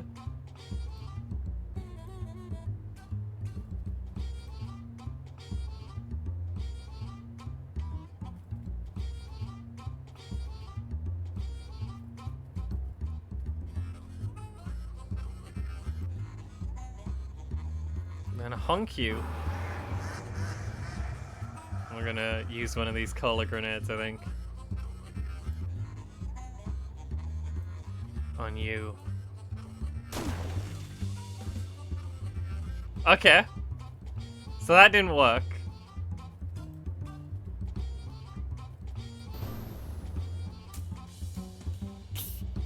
That was a bad grenade.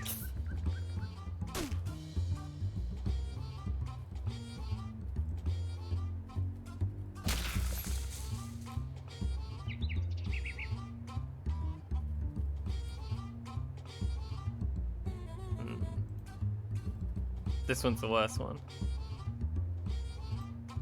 We can kill one in one turn. So that's pretty good. Definitely shouldn't, you know, use any more cola grenades on this one.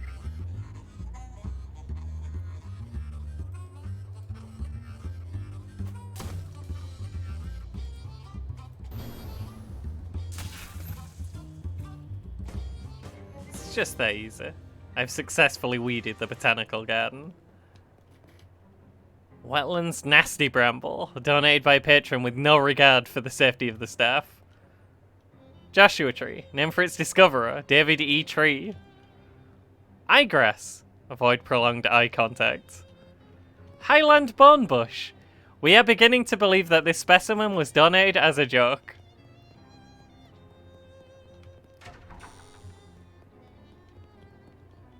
Oh. We've dealt with the botanical uprising. I'm an exterminator. We got some real trouble at Lepidopteratorium. Yo, butterfly zoo. Bunch of horrible monsters got in it, and I'm afraid they're gonna hurt the butterflies. Some of them are rare and expensive. Can you describe these monsters? No, I very deliberately did not get a close look at them. This sounds awful, but alright.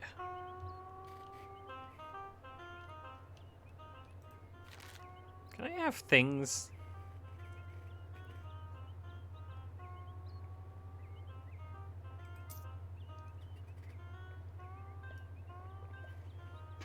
I kind of just want to learn how to lie good. That seems like what we're doing here.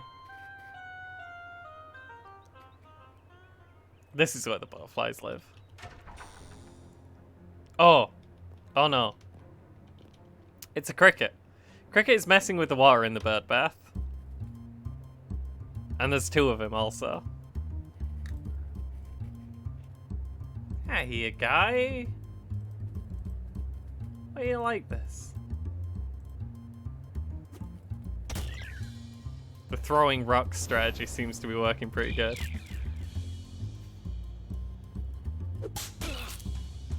Oh, you cricket chop me.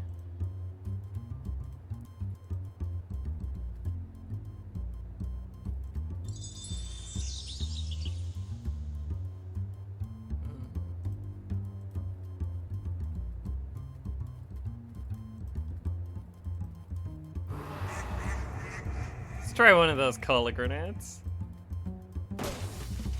We should stop trying those cola grenades.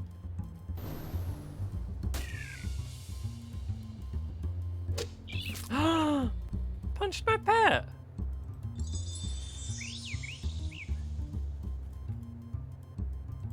How much health am I on? 15 health. It's time we get cola grenaded.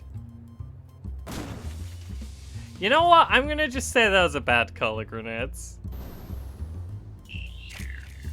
Let's not use those anymore. Fletcher the Wren grows stronger. I have exterminated 40% of the giant crickets. I can fish in the bird bath.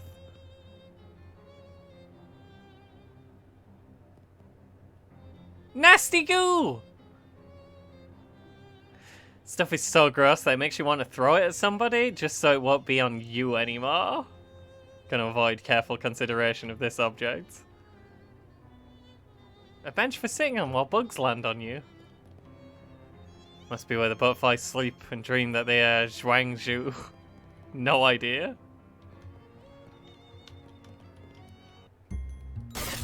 That one has a gun.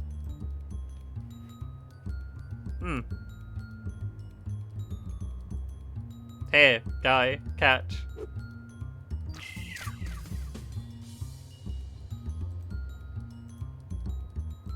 He's gonna throw a razor sharp kind of Fletcher the Wren. They're gonna kill my bird. Why are they like this?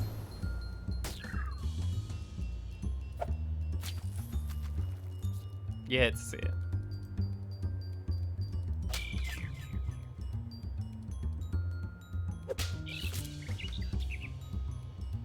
My bird has left. He was having a bad time. I understand. music in this game owns. I have exterminated the last of the giant crickets. Glad to hear it.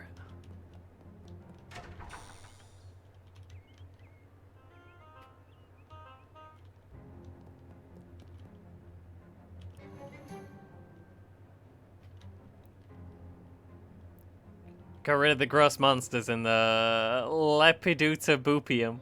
Or whatever. Did you know they were actually giant? I don't want to know what they were, thanks. I like to sleep at night. Here's your official safe haven. Thanks. Well, I guess I can be a security guard. That's awfully humble for a police officer. What? I mean, since the municipal police force was entirely replaced with contractors, you might as well call yourself a cop, right? All the rest of them do. But anyway, that's neither here nor there. There's a hobo that's been hanging out by the park fountain. I'd like you to move him along. No. I'm gonna talk to him, but I'm definitely not gonna move him along. You can deal with him. He lives here. I'm sorry. You're a bad man. I would get paid money though. He is offering to pay in money. I do need money. I need you to leave the park. Yeah, sorry. You what? Sorry, the caretaker says she gotta go. This is a city ordinance against busking here, he says. Funny how that only starts getting forced after I stop giving that bozo a cut. Cause you and I both know only the police can actually run me off out of here, and you ain't no flatfoot. This is true.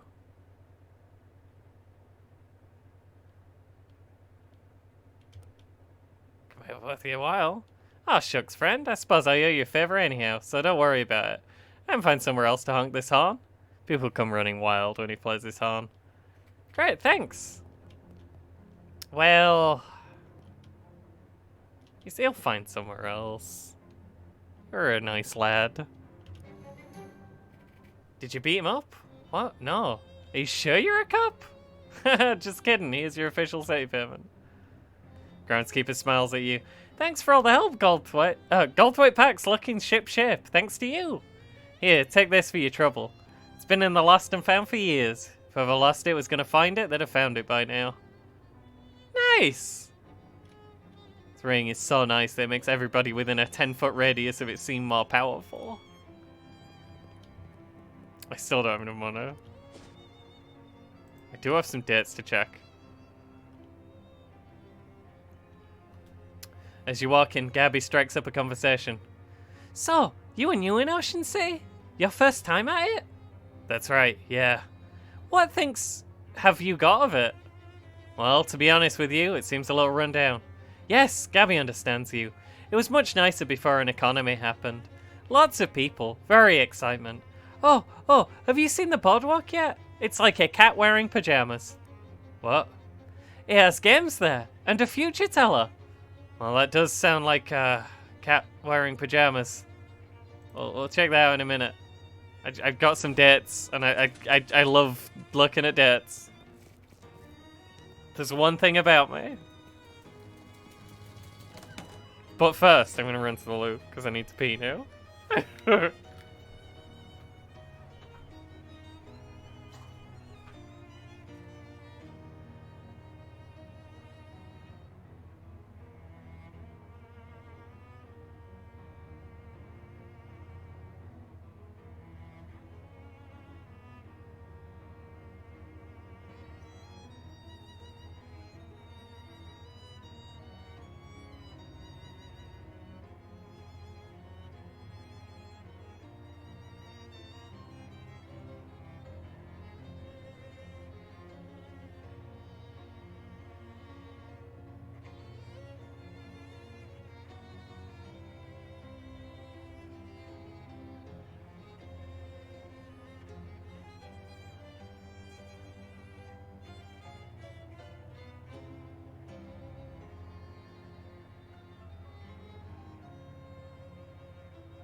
I'm back.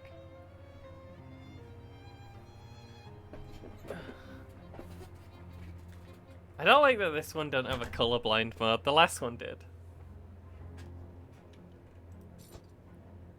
I was gonna say something, but I forgot what it was.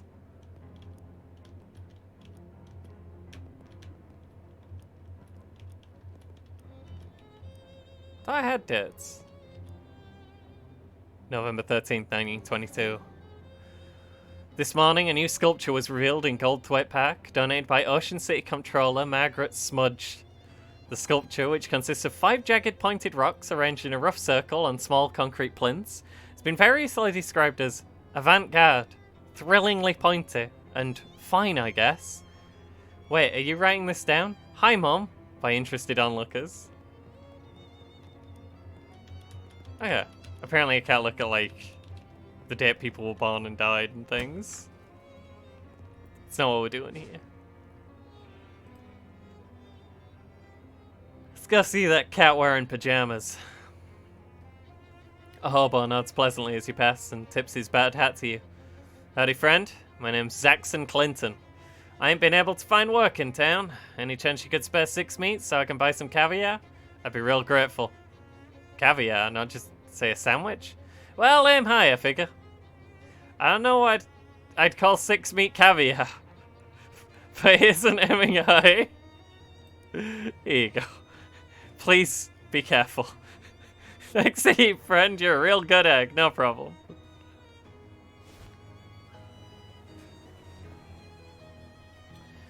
You're not sure if the lamppost is holding up the hobo or vice versa. Hi there, I'm Ron Liam. Well, hey there. Pleased to meet you, Ron Liam. I'm Dusty. I can see that. Yep, meet a lot of new people in my travels, so I got my name embroidered on my shirt for convenience. So what are you up to? Oh, nothing much. Just hanging around. I was gonna run a 3-cad Monty down here on the boardwalk, but that didn't pan out. Why not? Well, this fella already running a game down the way, and I prefer not to step on his toes. Just a matter of professional courtesy, you see? I see. And also because cannies get real scary about that kind of thing, and I ain't looking to be murdered anytime soon. Any way I can help? Well, that's real kind of you. I was thinking of looking for a different corner. Can you spare a nickel for a cup of joe to get my feet moving? There you go. Thanks, pal. You're a real good egg. She gives a Johnny wave and wanders off. Fortune teller's done. You enter the dimly lit tent to see a teenage girl dressed as an old woman, sitting at a velvet-draped table. She points to a sign on the wall that says, Tarot Readings, 50 meat. 50 meat? Is a little steep, isn't it? I could buy 7 and 63 out of 64 gallons of gas for that much. She stares at you and points at the sign again.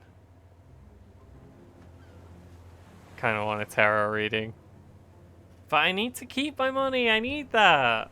I need that to advance the main plot. Tony Fiasco's hat photography. As you enter, the photographer, who is busily adjusting a complicated-looking camera on a tripod, gestures to a nearby wastebasket without looking around.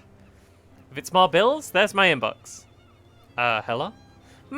Oh, you went the jumping Jehoshaphat, baby, where have you been all my life? Excuse me? That face! That's exactly the face I've been looking for, it's perfect! It's mine, and you can't have it. Hey, you're funny too! Baby, I love you, you're incredible. Listen, do you know who I am? The sign on your roof said Tony Fiasco, hat photographer. That's right, baby, that's exactly right! And soon I'm gonna be the biggest hat photographer in the city. No, the country. No, the world! But something I need first. A face. A portfolio. And you know what I need before I get a portfolio? A face! Your face, baby!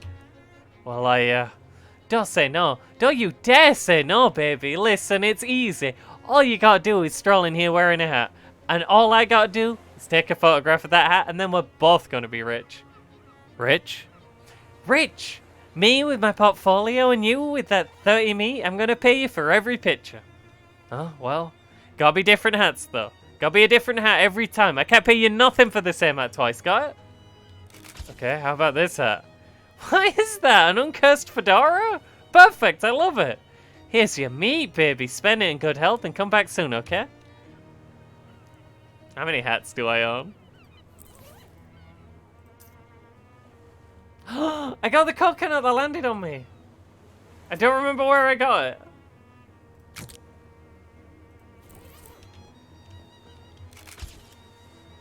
Okay. Broken coconut? Perfect, I love it.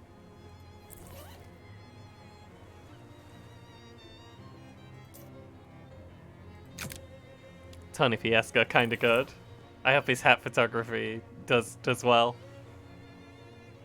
Grouchy looking guy standing under the shade of this tiny building's eaves. He glares at you silently. Game of skills, test your everything, talk to the attendant. I can't do it. Step right up, test your strength and your agility and your intellect. Every winner gets a prize. You there, friend, care to face the challenge of a lifetime, only 10 meat. What's the challenge?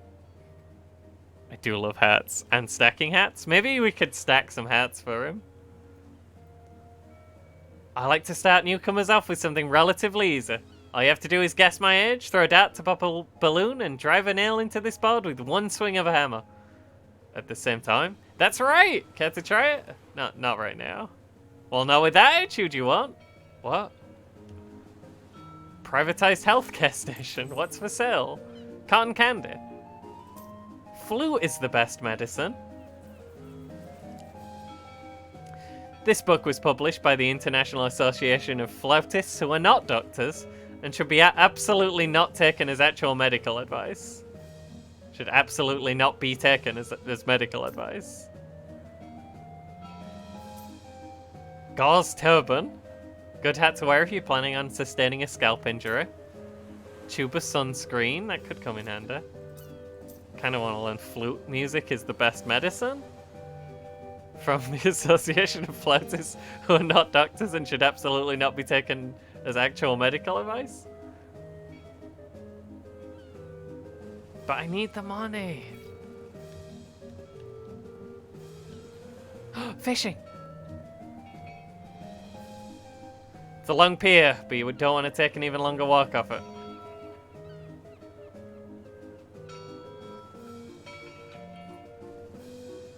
I got a fish in a sack. You find an empty bag nearby that you can use to hold any fish you manage to reel in. Nice, you caught a drum and bass. You toss it in the fish sack. There's a bag of all the terrible fish you've got. It's pungent. Nice! You caught a spicy whistle tip. Toss it in the fish sack. Wow, a ring! Looks like it dropped in there ages ago. A crusty ring. Rendered unidentifiable by a thick layer of ocean crud. My kind of ring. I got it by fishing, you see. Pinafore halibut. I think these might be randomly generated fish. Delicious oyster? Despite what these Philistine fishermen think, these are for eating, not throwing. There are many fish in the sea. Piece of scrap mail. There's also scrap mail. Okay, bored of fishing, but we'll be back.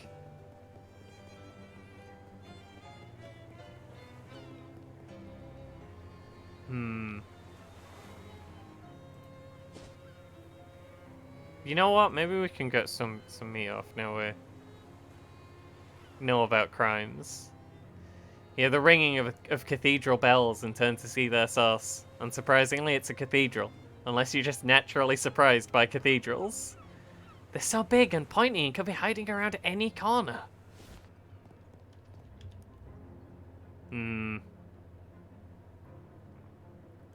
If I had 3 Moxie, and Moxie is my main stat, and I should probably have more than one of it.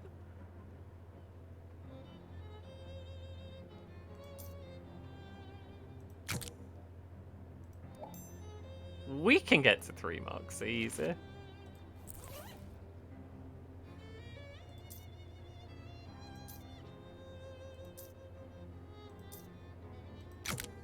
Oh, I still don't know about gun. We should not be carrying these bad grenades around. They keep blowing up when I try and throw them.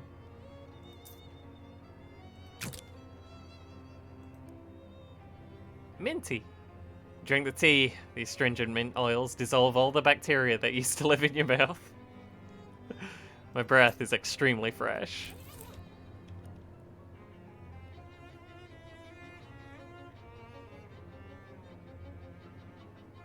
You again. So you ready to join the party or what?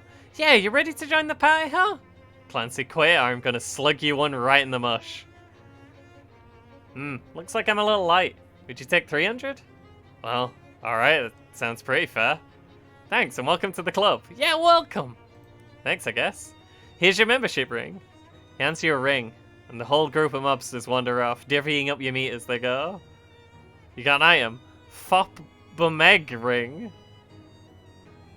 This ring marks you as a member of an elite society of people who pay bribes to extortionate criminals in order to achieve your non-criminal goals. Good grief. Huh.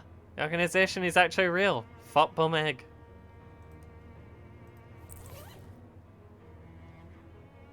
Where does that go? Oh.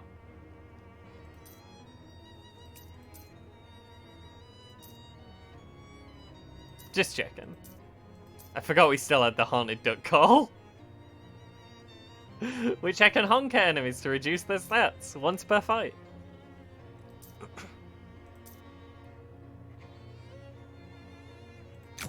We're gonna play the bugle. Refrigerator truck. But not the kind you're probably thinking of. If 2 counts as a fleet, they have a whole fleet of these things. It's real cold over there. I think that'll make a lot of noise, draw a lot of attention. Also, you don't know how to open it. This fridge is brand new and empty, and that's quite boring. Workbench doesn't seem big enough for refrigerator repairs. We cannot make combat items. Just the tools for fixing upright refrigerators. Can I... No. Why did I say that? I wonder if it were a wrench. Which I assumed would be a weapon, but isn't. Anarchist hardware, collection of pipes and cannon fuse, and well, mostly just pipes and cannon fuse. Anarchy is pretty straightforward.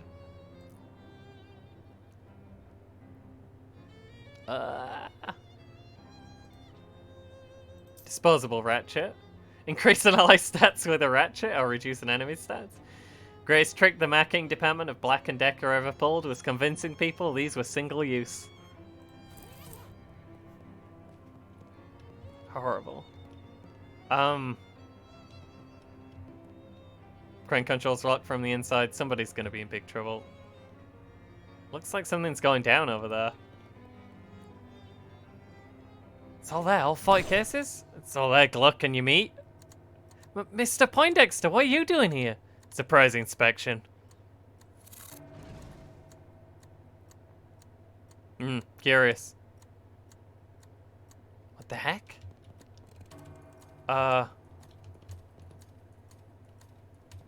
Okay. There seems to be a bit of a standoff between the mob guys and the other ones. Cautiously approach. The scary top hat nerd stares at you with barely any expression on his face apart from a faint sneer. It appears we have an interloper. And you are? I'm Puddin' Tim. What's wrong with your hat? I'm sure I don't know what you're talking about. It has space in it. It's all spooky and like. It's cutting a hole in the world. I have no time for this nonsense, Mr. Gluck. Curious. Regardless, please dispatch the interloper, Mr. Gluck.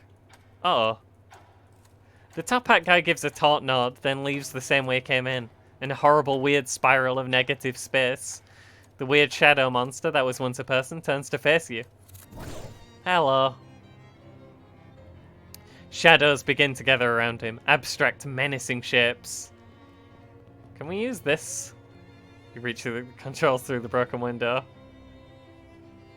There are 2 buttons.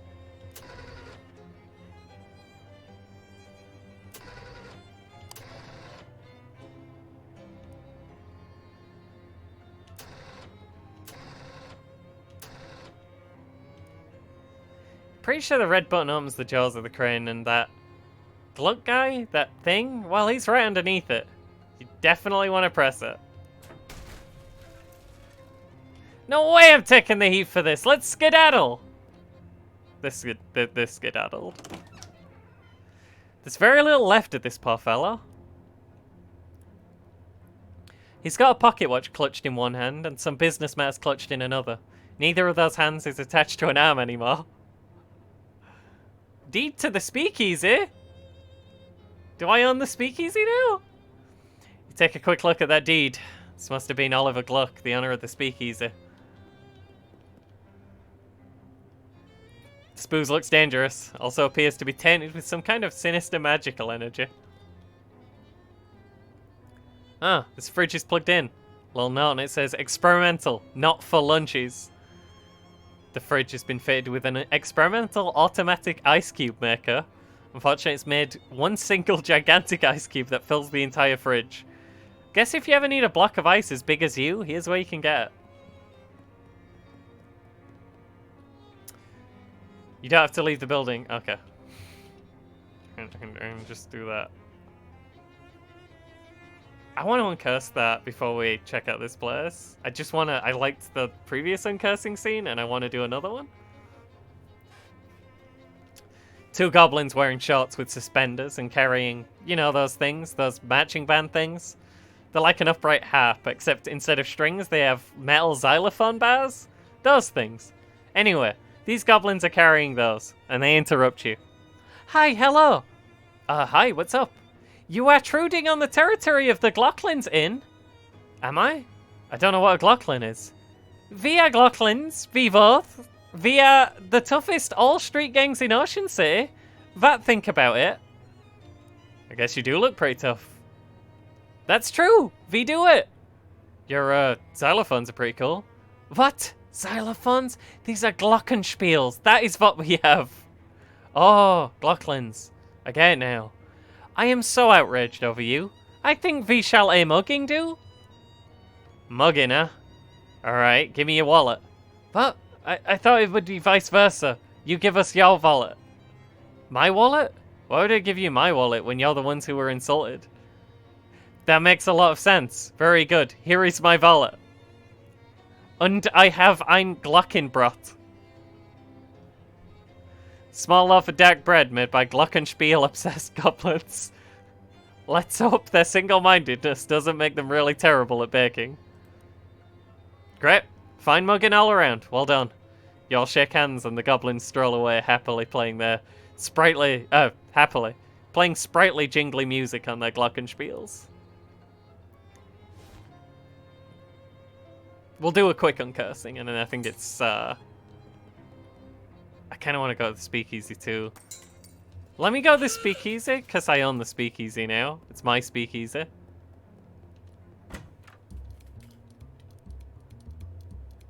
Hey, it's you again. Find Oliver? Yeah.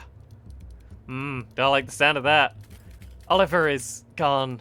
The handoff went extremely badly. Yeah, that too. I forgot Fancy Dan. Why is he Fancy Dan the cocktail shaker? But he was previously an English teacher. Go over the events at the fridge factory. Fancy Dan makes a variety of faces at various points in your story. Because Fancy Dan is a good listener. Show him the deed. Oliver was carrying this with him. Dan skins the deed. Says here that ownership of the speakeasy is automatically transferred to whoever has physical possession of this deed. Ah, is that legal? None of this is legal. Oh yeah. I guess you're my new boss, baby. Let's have one drink to mourn the old boss, and another one to celebrate the new one. Too soon, Dan. Oh, good idea. Guess we ought to change the name since, well, Oliver's Place is no longer Oliver's Place. Suppose that's right. Got any ideas? Well, you could go traditional, just call it Ron Liam's Place. Or something hip, like the Purple Door. Or something incisive and avant-garde, like, I don't know, Noblesse Oblige. Purple Door's good. I want to name it something else. What do we want to name the speakeasy? I don't want to name it the speakeasy. I think the cops might find it. Something...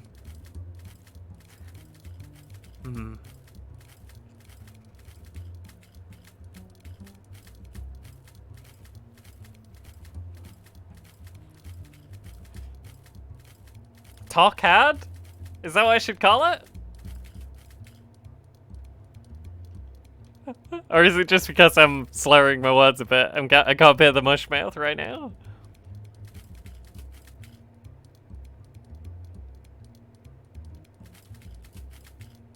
Oh, hard silence.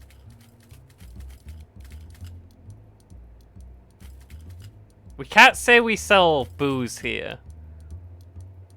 Because the cops would find that's prohibition going on.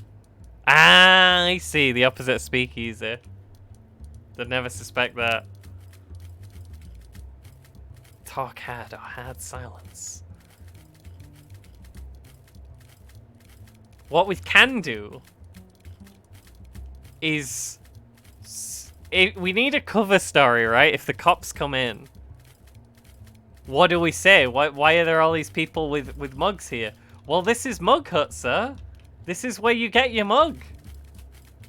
This is why we just have empty mugs here. Don't worry about it. It's Mug Hut. Mug Hut. I like it. I'm sorry. I thought of Mug Hut and I liked it a lot. And I wanted to call it Mug Hut. Now to business. To business?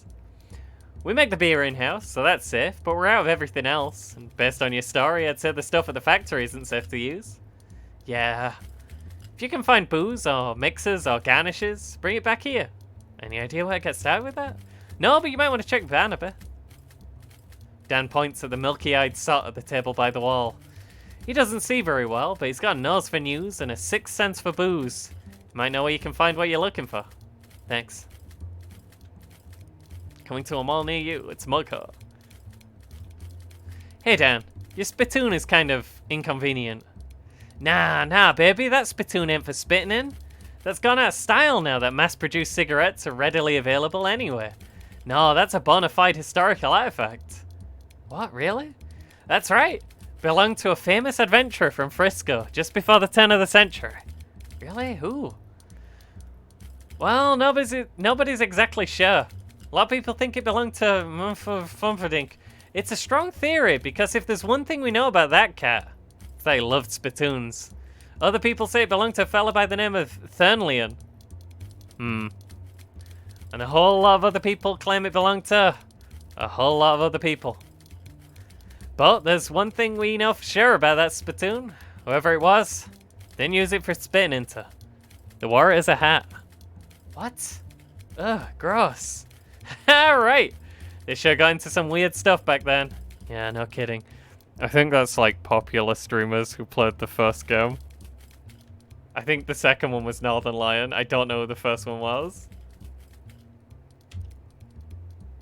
His head turns towards you and smiles. In joyful places, joyful hearts beat beneath the floorboards. I don't. Well, we've got several tips from him. Enough to be getting on with, even though they were all horrifying. We have uncursing to do. We want to uncurse the dangerous pocket watch. The machine snorts the pocket watch up into its dome and begins its strange and loud work. The pocket watch is pulled this way and that. Its ticks become kicks, and its tocks cocks, and its three hands are forcibly bent back. You swear you hear screams. And then it's done.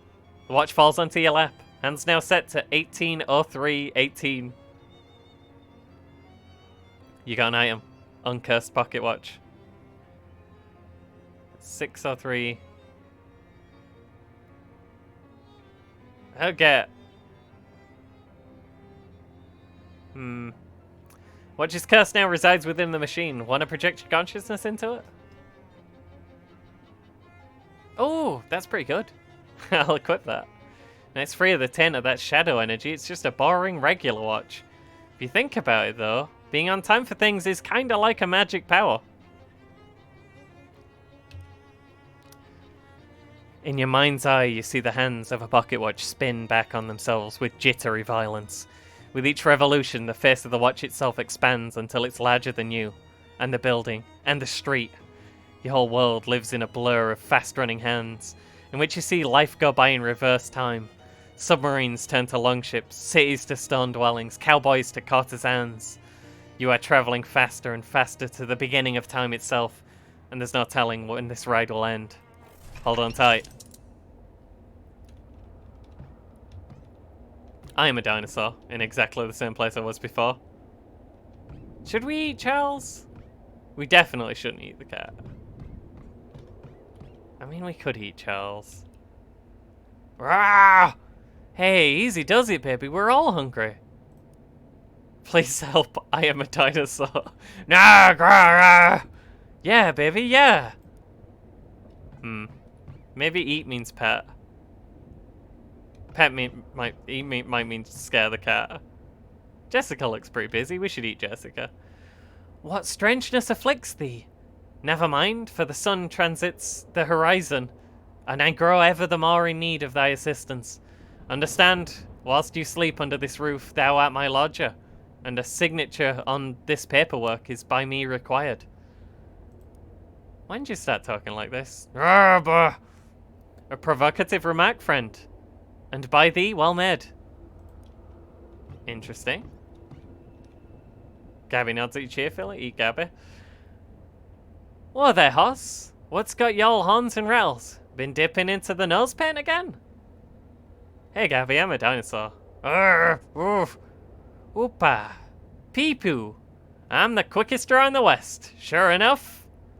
Gabby doesn't talk like that. Sure is, partner, sure is.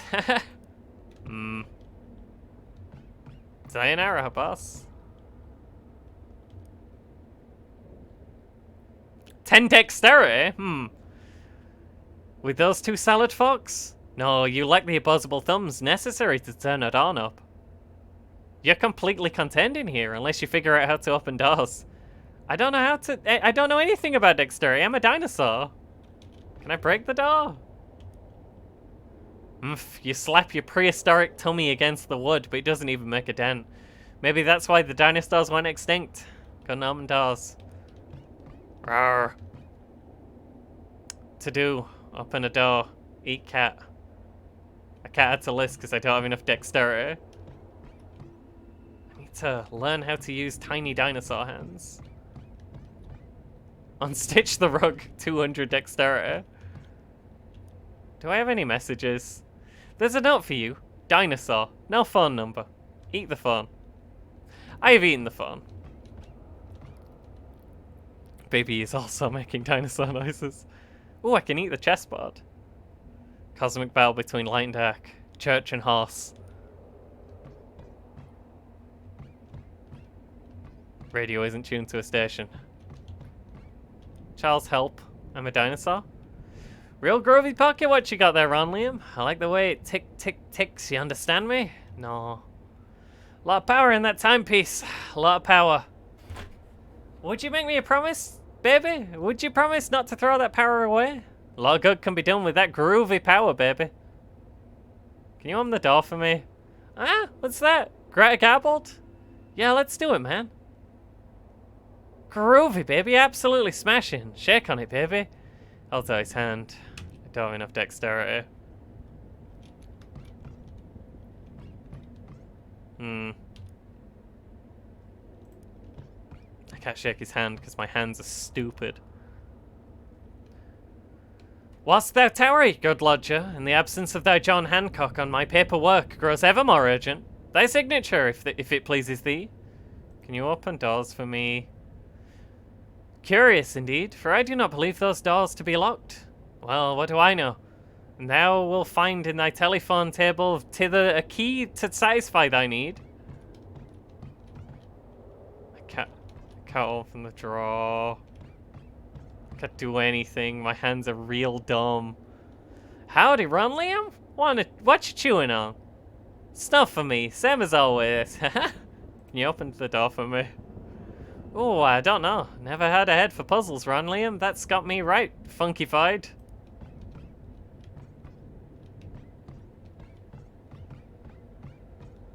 I don't know how to do anything. Can I knock the chair over? I gained dexterity by knocking over the chair. Knock the other chair over. Let's go. I have 3 dex... Wait, did I not have... I had 0 dexterity? Oh, this is horrible.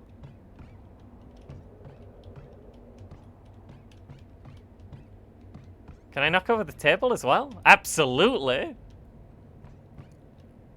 I can pull out the drawers. I can open the desk drawer. Spend considerable effort wrangling your claw around the knob only to find the drawer is locked. Eat the table. Stomach is bigger than your brain, and you devour the entire table in a few quick bites. The key to the doors now lies safe and sound in your dinosaur stomach. Okay, fair, that was a bad idea.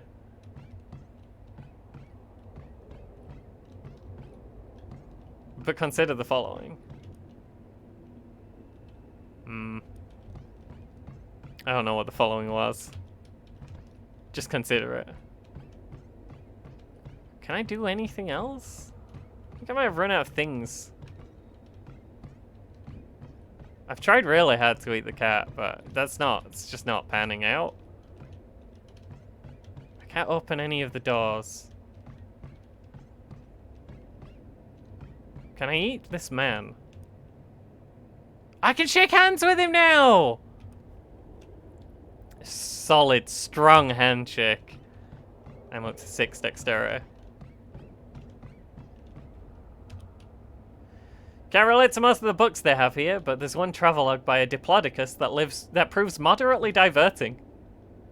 Murray's desk, piled with books and papers. He perused the papers, claws making only minor holes in the pages. I am up to 8 dexterity. Add to the list. Your talents carve the letters help into the chalkboard. To do, open a door, eat cat, help. I can sign my name now. You scrawl an uneasy line. I much obliged, Liam, and I hope from now on thy sleep is all thy more sweet for its legal correctitude. I can open doors now. Oh. So, we meet at last. With thy looking the older man, though you are far older than I shall ever be. I'm not old, I'm a dinosaur. We are the Alpha and the Omega. You, the beginning of time, and I, its end. Will you walk with me, dear friend, to watch the death of our world and the birth of another? I'm just trying to uncurse a pocket watch, pal.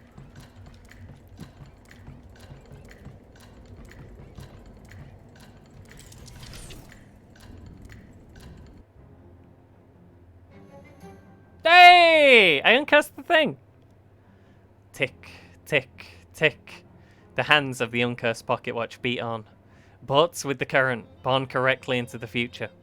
You pull the pocket watch out and look at it. It's getting some luster. Got an upgrade. Yeah, it's really good now. The curse is lifted. Time is in its rightful home. And you do no longer have a tail. Wish I had a tail. Me too, sometimes. I'm equipping that. It's a lot better than my, my haunted duck call that is actually just full of spiders. Can't remember how I got that or what the deal with that is. No, sir.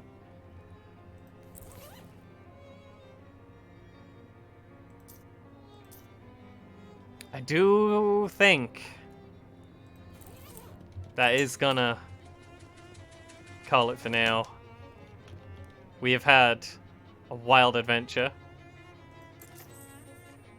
This day, I'm gonna sell my sack of fish.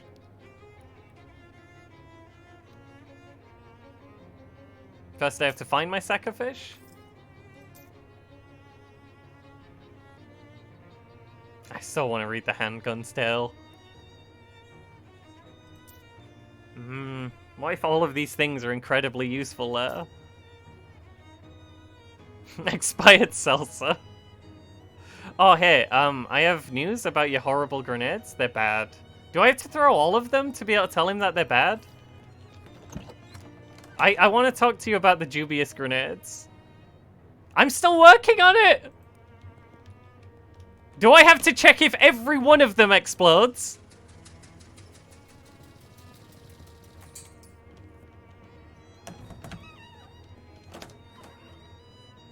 It's real cursed over there. Kind of want to investigate. Nestled among the books and papers is a book of old, but still valid, postage stamps, with a few missing. They're surrounded with a haze of weird shadow energy, but you can clearly see the illustrations of cute dogs on them. Wait a minute, cute dogs? That's just like the stamp that survived your luggage fire. Oh dang, of course, that stamp is what destroyed your luggage. All of your best stuff was in there. Your clothes, your teddy bear. That tears it. This shadow business has become personal. I mean, it was personal already because of Murray being your uncle and all, but now it's extra personal. What's up? These stamps have shadow gunk on them, and one of them killed my luggage. Oh my gosh, I guess that was my fault. I ran out of stamps and found those inside Murray's desk. I didn't even think to test them, I'm sorry. It's not your fault. It's whatever's causing this damn shadow stuff. I'm definitely gonna put a stop to it though. Wait, how many of these stamps have you used? Just the one, thankfully. The rest must have been gone when Murray found them. Well, that's good news, at least. Here we rest. Here we ponder. We'll assume it's saved because it let me go to the menu so easily. Let's find someone to raid out. Hey, this game fucking slaps. I'm beaming when I play this. What a good game. I'm excited to play more of this. There'll be more emergency streams where I play this because I want to play more of it. And I want to share that experience with y'all goobers. And I also just kind of... I don't know. It's a fun excuse to hang out, isn't it? Anyway. I don't know many people are online, but Chew is definitely online. Ooh, Chew's just starting. Surprise raid when we can just head over that before Chew knows what's going on. I'm glad you enjoyed it. I was pretty aware, like everyone was hanging out in the background and just listening, and that's absolutely fine and valid and super allowed. There is no law against that. Chew is playing Deathmark. Everyone be nice to Chew. Chew is lovely. Thanks for being here. This game is amazing. I love this. This is exactly my shit. Anyway. I'll see you, gang. Bye.